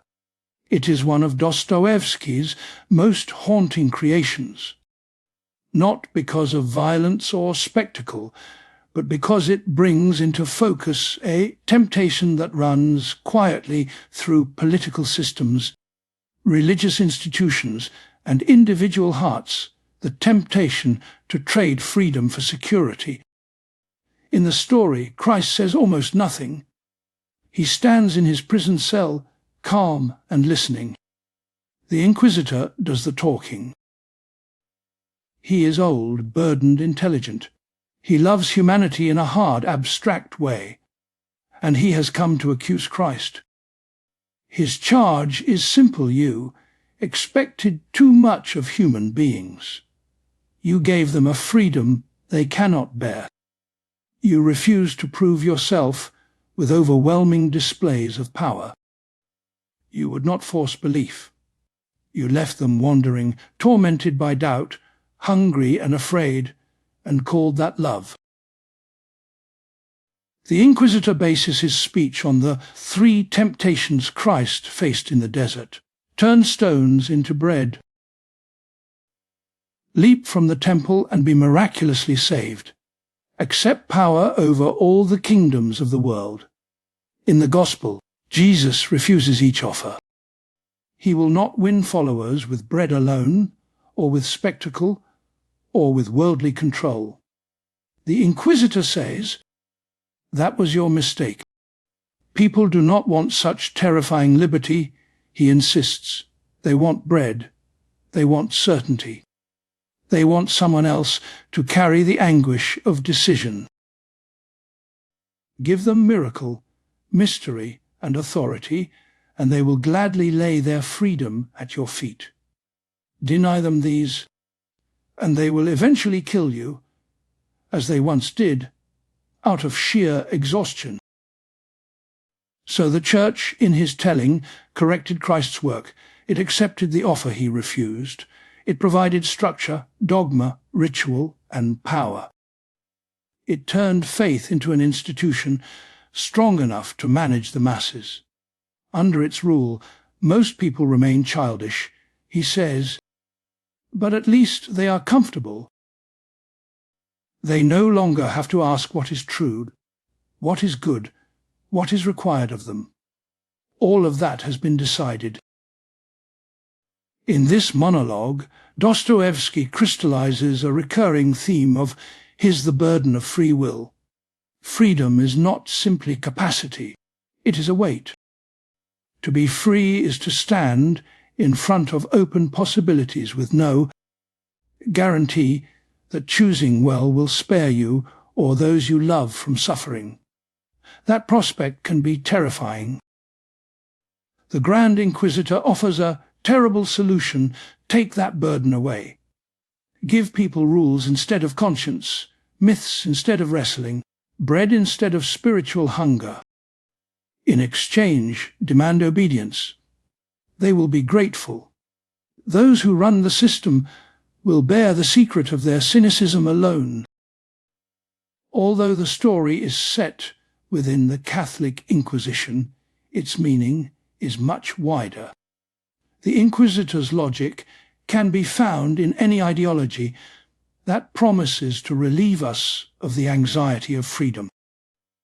Political regimes that say, trust us with absolute power, and we will give you security. Economic systems that reduce every value to profit and consumption, asking only that you keep buying, never reflecting. Even inner habits in which we silence our own conscience to conform to a group, a leader, a trend. What makes the legend so unsettling is that the Inquisitor is not entirely wrong. Many people do long to be relieved of choice. The modern world, with its constant options, its endless stream of information and opinions, often intensifies this longing. To be told what to think and how to live can feel, at first, like rest. Dostoevsky hears that weariness. He has seen where it leads. a freedom that is always deferred to an authority, even a benevolent one, atrophies. We become in subtle ways less capable of love. For love, in his vision, must be free. Forced goodness is not goodness. An affection that cannot say no is not truly yes. That is why, at the end of the monologue, Christ still does not argue. He does not offer a counter theory of church and state. He simply steps forward and kisses the old man's bloodless lips. No defense, no condemnation, only a gesture that says, "I do not share your despair about human freedom. I still trust that love, freely chosen, is possible." The kiss does not convert the Inquisitor. He is shaken, but he remains faithful to his tragic project. He releases Christ with one condition, that he never return. Humanity in the Inquisitor's care will be happier without the disturbing presence of a God who insists on freedom. Here authority and freedom reach their purest confrontation. Authority in the Inquisitor's hands is paternalistic control. "I will decide for you," and call it love. Freedom in Christ's silence is respect carried to its extreme. "I will not coerce you, even for your own supposed good. I will only offer myself and wait." In our own time, the legend still whispers. Every time a leader claims that some sacrifice of liberty is necessary for the greater good, the Inquisitor nods. Every time we are tempted to avoid the difficulty of thinking, of questioning, of listening to our own conscience, his words return. "Do you really want this freedom, or would you rather be fed and entertained?" Dostoevsky does not deny that we need structures, laws, and institutions. He is not romantic about chaos. His concern is subtler. When outer authority is not grounded in inner freedom, it becomes hollow, then brutal. When religion, politics, or even family life demand obedience without nurturing conscience, the soul shrinks. The legend of the Grand Inquisitor asks us to examine not only systems, but ourselves. Where do we hand over our freedom in exchange for comfort? Where do we prefer a ready-made script to the hard work of truly seeing another person, truly asking what is right? Where do we, in miniature, play the Inquisitor to those around us, deciding that they are too weak for the truth and must be guided for their own good? And alongside that, where do we glimpse the other possibility of freedom that does not isolate, but binds more deeply? A freedom that can say yes to love, not because it is commanded, but because it has tasted, however briefly, what it means to be seen and accepted without compulsion. In a dark prison cell, Dostoevsky places these two visions before us. One offers managed happiness at the price of the soul's adulthood. The other offers a difficult path with no guarantees, but with the dignity of persons who are not puppets, not children forever, but co-workers in their own becoming. The choice between authority and freedom is never simple.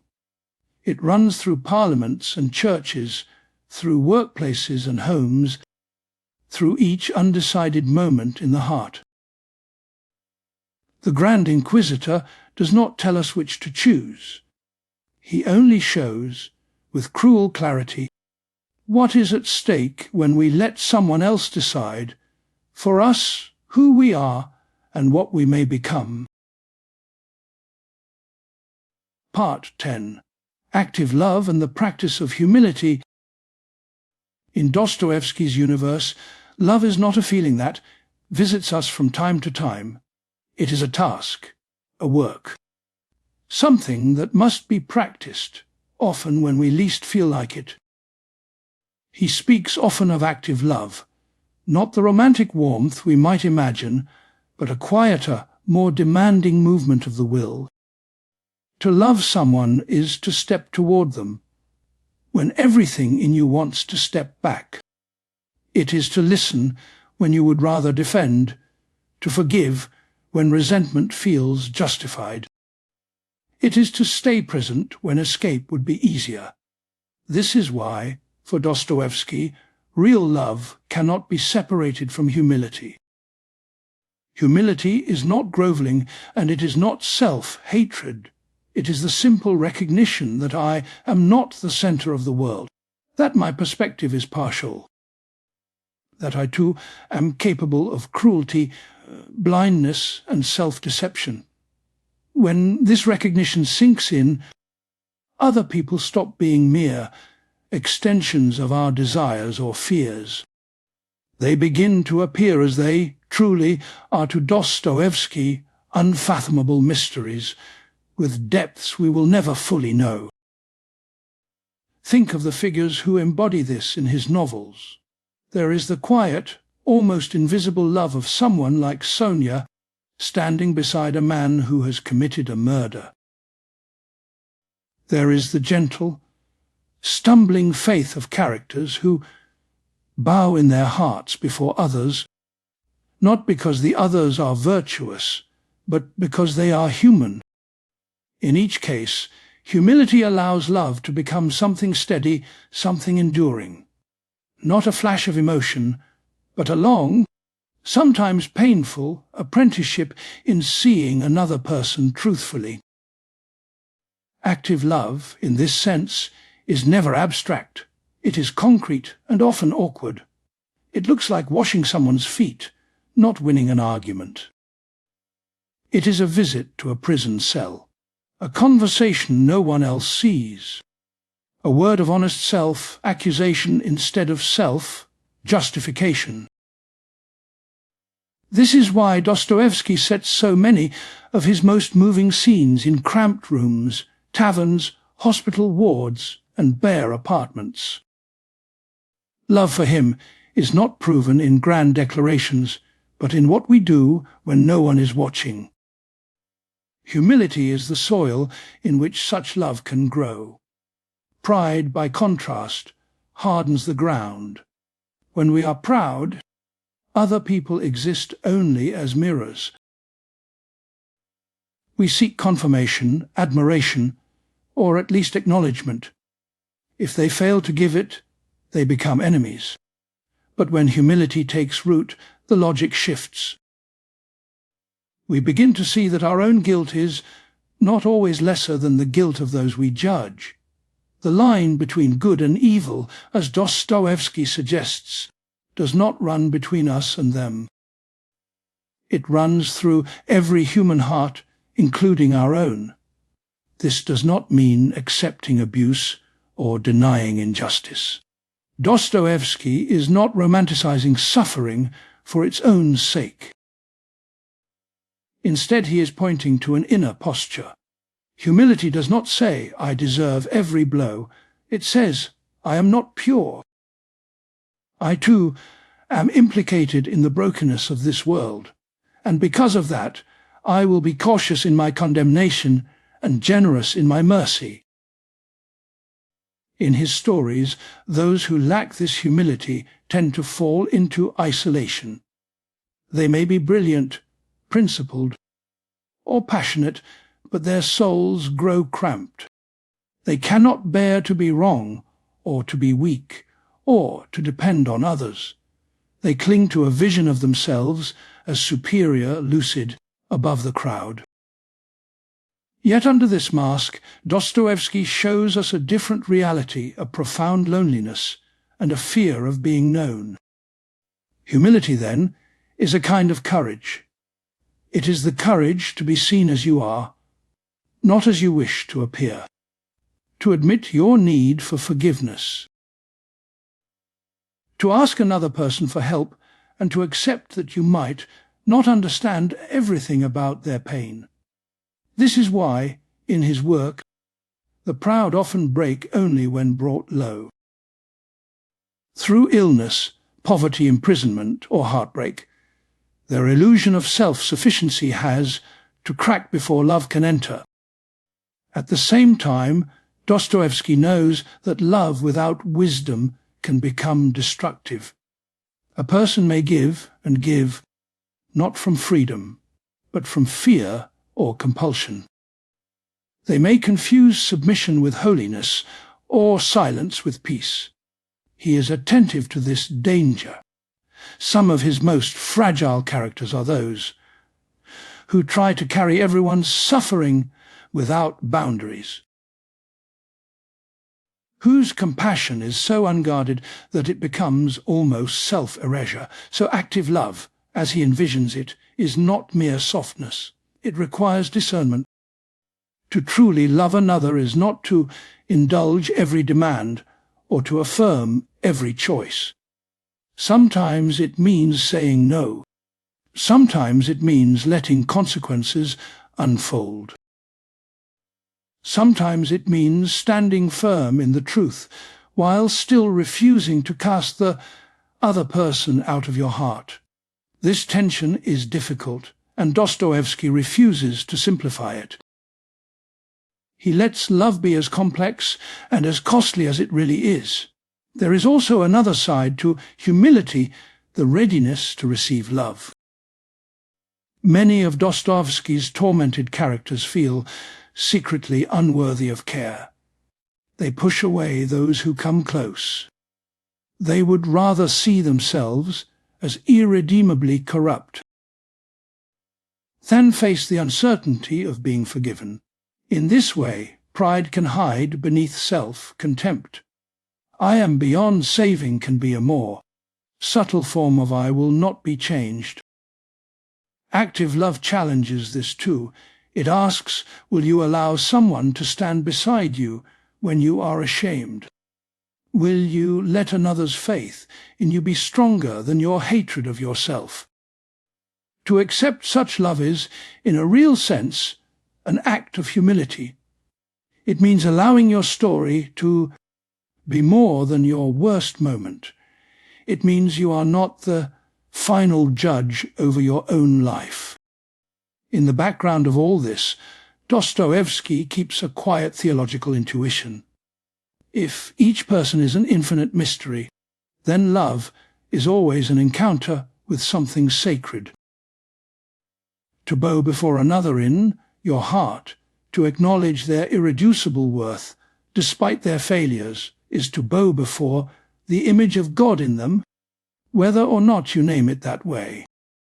Humility here is not humiliation, it is reverence. What might this look like outside of his novels, in the slow ordinariness of our days? It may mean choosing not to have the last word in a small, bitter argument, writing a message of apology that you do not feel like writing, asking a simple question, how are you really, and then making space for whatever answer comes, standing in silence with someone who is grieving instead of searching for the right phrase to fix it. Dostoevsky suggests that these acts, almost invisible from the outside, have immense spiritual weight. They resist the logic of a world that measures worth by success, image, and certainty. They train the soul to see differently, to value differently. Every time you restrain the impulse to dominate, to dismiss, to withdraw in coldness, you are practicing humility. You are, in his terms, learning active love. Of course, we fail at this continually. We rush, we judge, we close off. We rationalize our hardness by appealing to justice, or realism, or self-protection. Dostoevsky does not hide from this failure, he almost expects it. But he also believes in the possibility of beginning again. Confession in his world is not a performance of shame. It is a return to the path of love after we have stepped away. In the end, active love and the practice of humility form a quiet, answer to the crisis of meaning that runs through his work. If there is no final court of appeal, no cosmic witness, then everything can become calculation and force. But if each person bears an inviolable mystery, then love, especially humble love, becomes the one act that resists the corrosion. It keeps the soul awake. To live this way is not to escape conflict or doubt or suffering. It is to enter them differently, with less swagger and more tenderness, with a willingness to be changed by the encounter with another. In this sense, Dostoevsky's ethic is both demanding and deeply hopeful. The smallest gesture of humble love, offered sincerely, can become the beginning of a new story for the one who gives it and for the one who receives. Part 11. Polyphony, the dialogue of unmerged voices. Many voices move through Dostoevsky's pages, and what is striking is that none of them are completely silenced. He does not simply create a stage on which his own ideas triumph while others are easily defeated. Instead, he constructs something closer to a heated, unfinished conversation where each speaker retains a stubborn independence. This is what later thinkers would call his polyphony, a chorus of unmerged voices. Each major character carries an entire worldview, an entire experience of reality, and Dostoevsky allows them to speak with full seriousness. The believer and the skeptic, the revolutionary and the traditionalist, the idealist and the cynic, they collide, interrupt, argue, and sometimes talk past one another. But crucially, no omniscient narrator steps in to tell us once and for all who is right. In most stories, we can feel the author's hand guiding us gently toward a conclusion. The structure, the tone, the little narrative nudges all suggest what we are meant to think. Dostoevsky resists this. He certainly has his own sympathies and hopes, but he does not turn his novels into sermons. Instead, he lets his characters be free, even to challenge the things he holds sacred. This freedom gives his books a strange vitality. When two characters debate the existence of God, or the possibility of moral law, we are not listening to a scripted scene designed to reach a tidy resolution. We are overhearing a struggle in which every side has something piercing and true to say. That is why, decades after you close the book, certain dialogues still echo in the mind. They feel less like a finished argument and more like a question that continues to work on you. The result is that we are invited into a kind of ethical participation. We are not passive listeners being told what to believe. We are more like silent witnesses at a table where intense, contradictory guests argue late into the night. One moment, we find ourselves nodding with the rebel who cannot forgive a world in which children suffer. The next, we feel the appeal of the quiet saint who insists that love, and only love, can answer that revolt. The novel does not settle the conflict for us. It leaves us with both voices alive. This has a particular resonance for modern life. We live surrounded by competing narratives, political, religious, scientific, personal. Each claims to capture the truth. Many try to shout the others down. Dostoevsky's Polyphony does something different. It does not dissolve truth into mere opinion, but it refuses to let any single doctrine close the conversation. Instead, truth appears as something approached through dialogue, through encounter, through the interplay of multiple, often wounded perspectives. The risk of this, of course, is confusion. Without a single authoritative voice telling us where to stand, we may feel lost. Some readers have wondered whether Dostoevsky's own convictions disappear under the noise of so many competing ideas. But if we pay attention, we notice a subtle pattern. He does not settle arguments through authorial commentary. He lets time, suffering, and experience test each voice. A character may begin with a beautiful theory. They may speak with clarity and force. Yet when life presses in, when love is demanded of them, or when they confront their own guilt, their ideas can fracture. Other characters, whose words seemed weaker or more foolish at first, show an ability to endure, to forgive, to accept responsibility. Their philosophy is proved not by logic alone, but by the kind of human beings it allows them to become. In this way, polyphony becomes not just a literary technique, but a kind of moral experiment. What happens if we let each worldview run its course, not in the abstract, but in the flesh? What happens if the nihilist, the utilitarian, the believer, and the sensualist are all allowed to try to live out the implications of their beliefs? Dostoevsky's answer is not a neat chart of winners and losers. It is a series of stories in which some voices collapse under the weight of reality, while others, often quieter at the start, show a deeper resilience. There is another layer to his polyphony, more hidden but perhaps more haunting. The conflict of voices is not only external, between characters. It is also internal, within a single soul.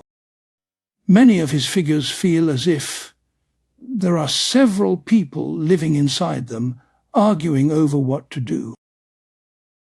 One part of them longs for purity, another for degradation. One part cries out for justice, another for mercy. One voice says, "There is no God," while another whispers, "What if there is? And what does that mean for how I must live?" In this sense, each novel resembles a mind. The dialogues we read on the page mirror, the dialogues we know from our own sleepless nights. We too carry unmerged voices. The reasoning self that explains and justifies, the impulsive self that wants and resents, the wounded self that remembers old injuries, the tiny, persistent self that longs to be good. Dostoevsky externalizes these inner tensions into characters, then lets them argue in front of us. Seen this way, polyphony becomes an act of respect, to give another person's position a fully developed voice, to refrain from caricature. To let their best arguments stand is already a kind of ethical gesture. It says, "I will not reduce you to a straw man. I will listen to you at your strongest. Only then, if your idea fails, will it be because life itself has tested it, not because I refuse to hear you." For a viewer or reader, entering such a world can be unsettling. We may want a single, reassuring voice to guide us. Instead, we are confronted with a kind of spiritual democracy of perspectives, none of which we can escape considering. Yet there is a quiet hope in this as well. If truth is approached through genuine dialogue, then no human being is completely unnecessary to it. Each voice, even the mistaken or the broken, contributes something to the overall picture. Dostoevsky seems to believe that faith, if it is to be real in the modern world, must pass through this polyphonic trial. It cannot simply silence doubt, it must listen to it. It cannot merely condemn unbelief, it must understand the pain that often fuels it. Similarly, disbelief that wishes to be honest must grapple with the undeniable power of love, of forgiveness, of self-sacrifice that refuses to be reduced to mere illusion. Each side is forced to see itself from the outside. By the end of his great novels, many questions remain unresolved. Suffering is not neatly explained. Innocent pain still troubles the conscience. God's presence or absence is not proven like a theorem. What has changed, instead, is the depth of the conversation. We have heard the clash of unmerged voices, and we are left with a more complex, more human sense of what is at stake. To live in a polyphonic way beyond literature might mean learning to hold space for such complexity. It might mean letting the people around us remain unfinished, not hurriedly assigning them to categories. It might mean listening, truly listening, to those whose views unsettle us, without immediately seeking to defeat them. And it might mean recognizing, with some humility, that our own voice is one among many, necessary, perhaps, but not absolute. In this light, Dostoevsky's Polyphony is not chaos. It is a hard school of love and truth-seeking. It teaches us that understanding another person, or even ourselves, is not a matter of extracting a single, final statement. It is an ongoing dialogue, an openness to the unfinalized nature of the human soul. The dialogue of unmerged voices in his work is not a problem to be solved. It is the very atmosphere of spiritual life in a fractured age. To breathe that air without despair requires patience, courage, and the quiet conviction that amid the clashing voices, something real, something binding, can still be heard. Deep inside Dostoevsky's characters, something is always speaking. Long before they act, before they confess or collapse, we are invited into the restless movement of their thoughts. Their minds do not resemble clean, orderly rooms. They are more like dimly lit corridors, full of echoes, unfinished sentences, and sudden flashes of insight or terror. This is the terrain of interior monologue, the long, circling self, talk through which a person tries to make sense of their own desires and fears. Dostoevsky treats this inner life with a seriousness that was unusual in his time. Instead of describing people mainly from the outside, he turns the gaze inward. What matters is not only what they do, but what it feels like, from the inside, to become the sort of person who can do it. In his hands, the human soul is not a smooth surface. It is layered, contradictory, and often at war with itself. A character may spend pages arguing with their own thoughts, mocking themselves, defending themselves, then suddenly plunging into shame or elation. The effect is unsettling because it reveals just how fragile our reasons can be. The logic we use to justify our actions is improvisational, unstable, haunted by doubt. Take, for example, a mind tormented by guilt. Dostoevsky does not present guilt as a dull moral label attached after the fact. He lets us feel its invasion in real time. We hear the inner voice that says, "It was necessary, it was justified," trying to drown out another, softer voice that will not go away. The guilty person becomes hyper, alert, reading meanings into small gestures, glances, and sounds. They oscillate between defiance and the desperate desire to be found out. To have their hidden crime brought into the light so that the torment can end. This psychological realism is one reason his stories remain so gripping. We recognize, in exaggerated form, processes we know in ourselves. The way we replay conversations, imagine alternative outcomes, rehearse self-defense speeches that we will never deliver. The way we create fantasies in which we are entirely innocent or entirely monstrous, depending on the mood. Dostoevsky does not dismiss these interior dramas as mere noise. For him, they are the place where the deepest decisions are made. Alongside interior monologue, dream plays a central role. His dreams are not detached flights of fancy.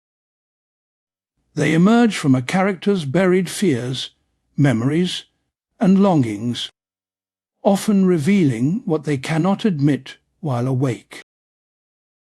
A dream might compress an entire childhood of humiliation into a single haunting image.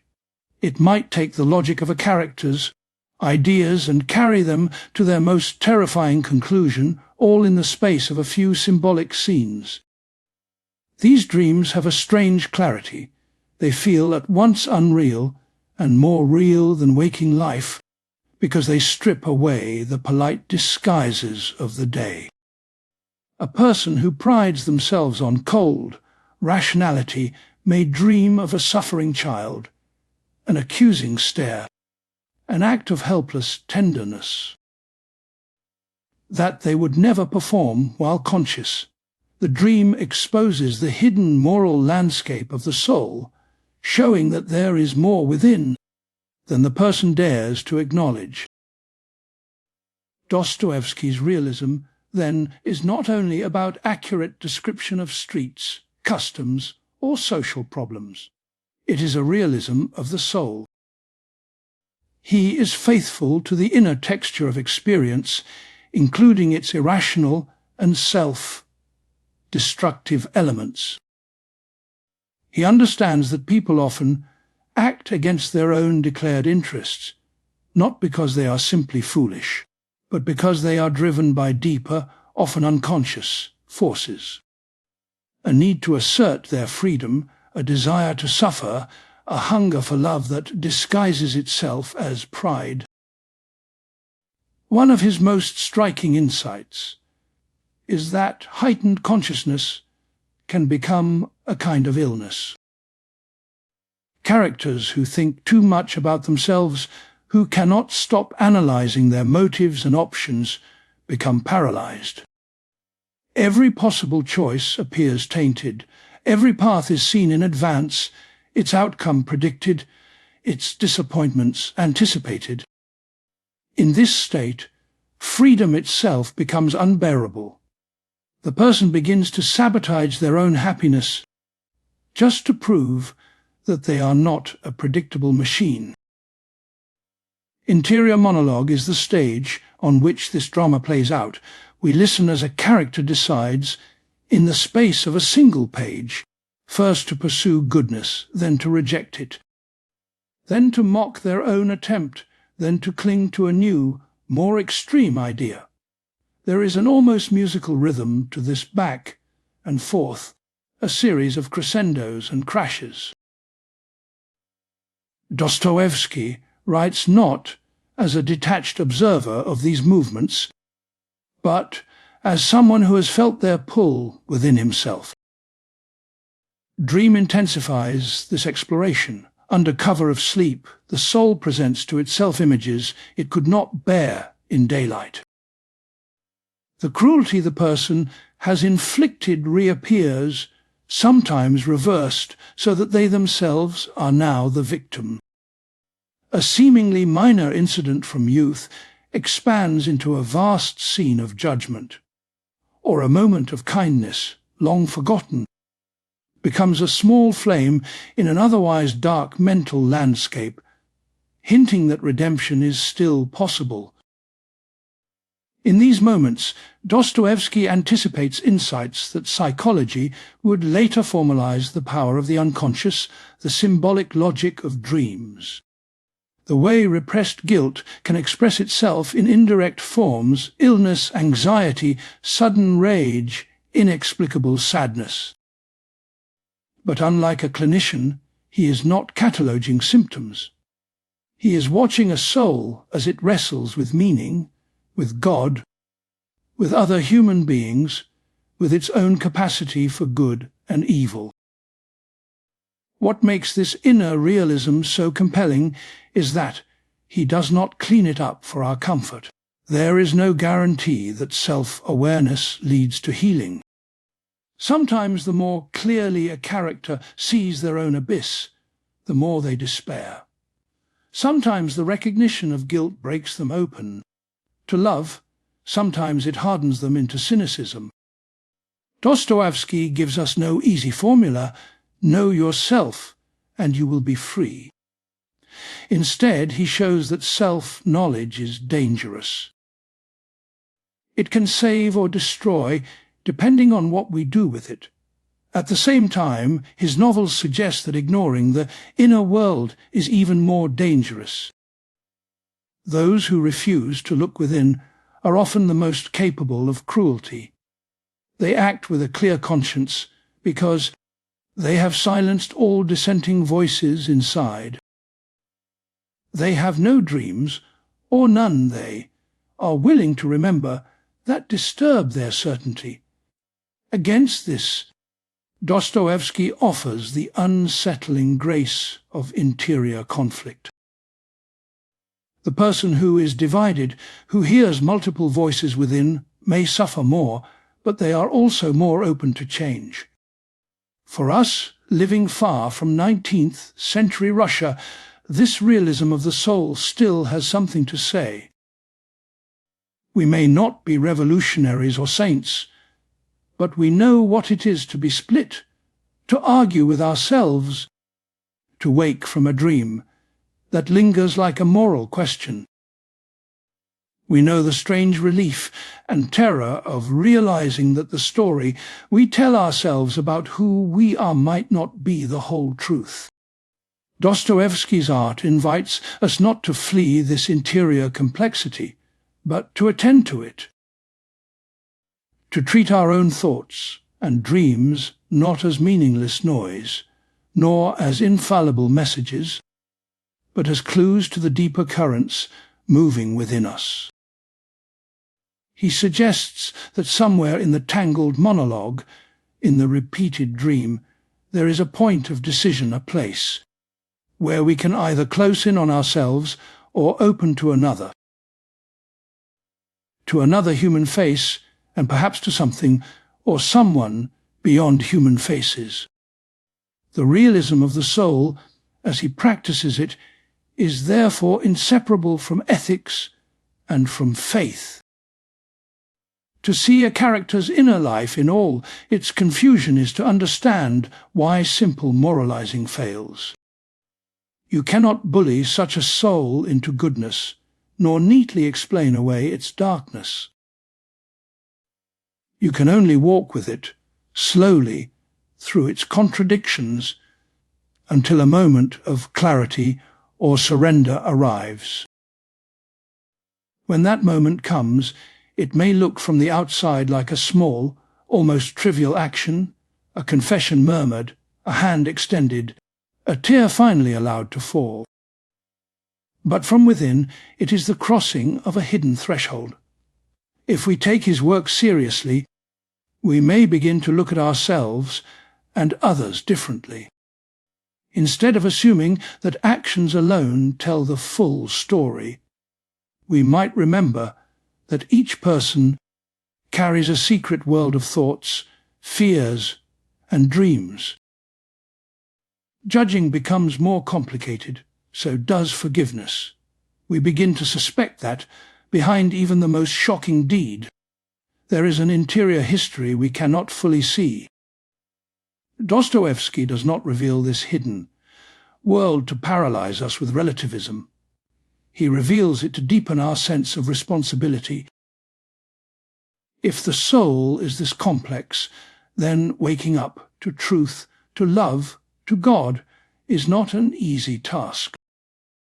It is a long internal journey. Interior monologue and dream are part of that journey, not obstacles to it. They are the soul's way of speaking to itself, and perhaps of being addressed by something beyond itself. In the end, his psychological realism leaves us with a paradox. The more he exposes of the inner life, the more mysterious it becomes. We come to know his characters so intimately that, at times, they feel like parts of our own mind. And yet there remains an irreducible depth we cannot fully explain. This is the realism of the soul as he understands it. Not a map that fully charts the human being, but a reverent, unflinching gaze into a darkness where, sometimes, a small, unexpected light begins to grow.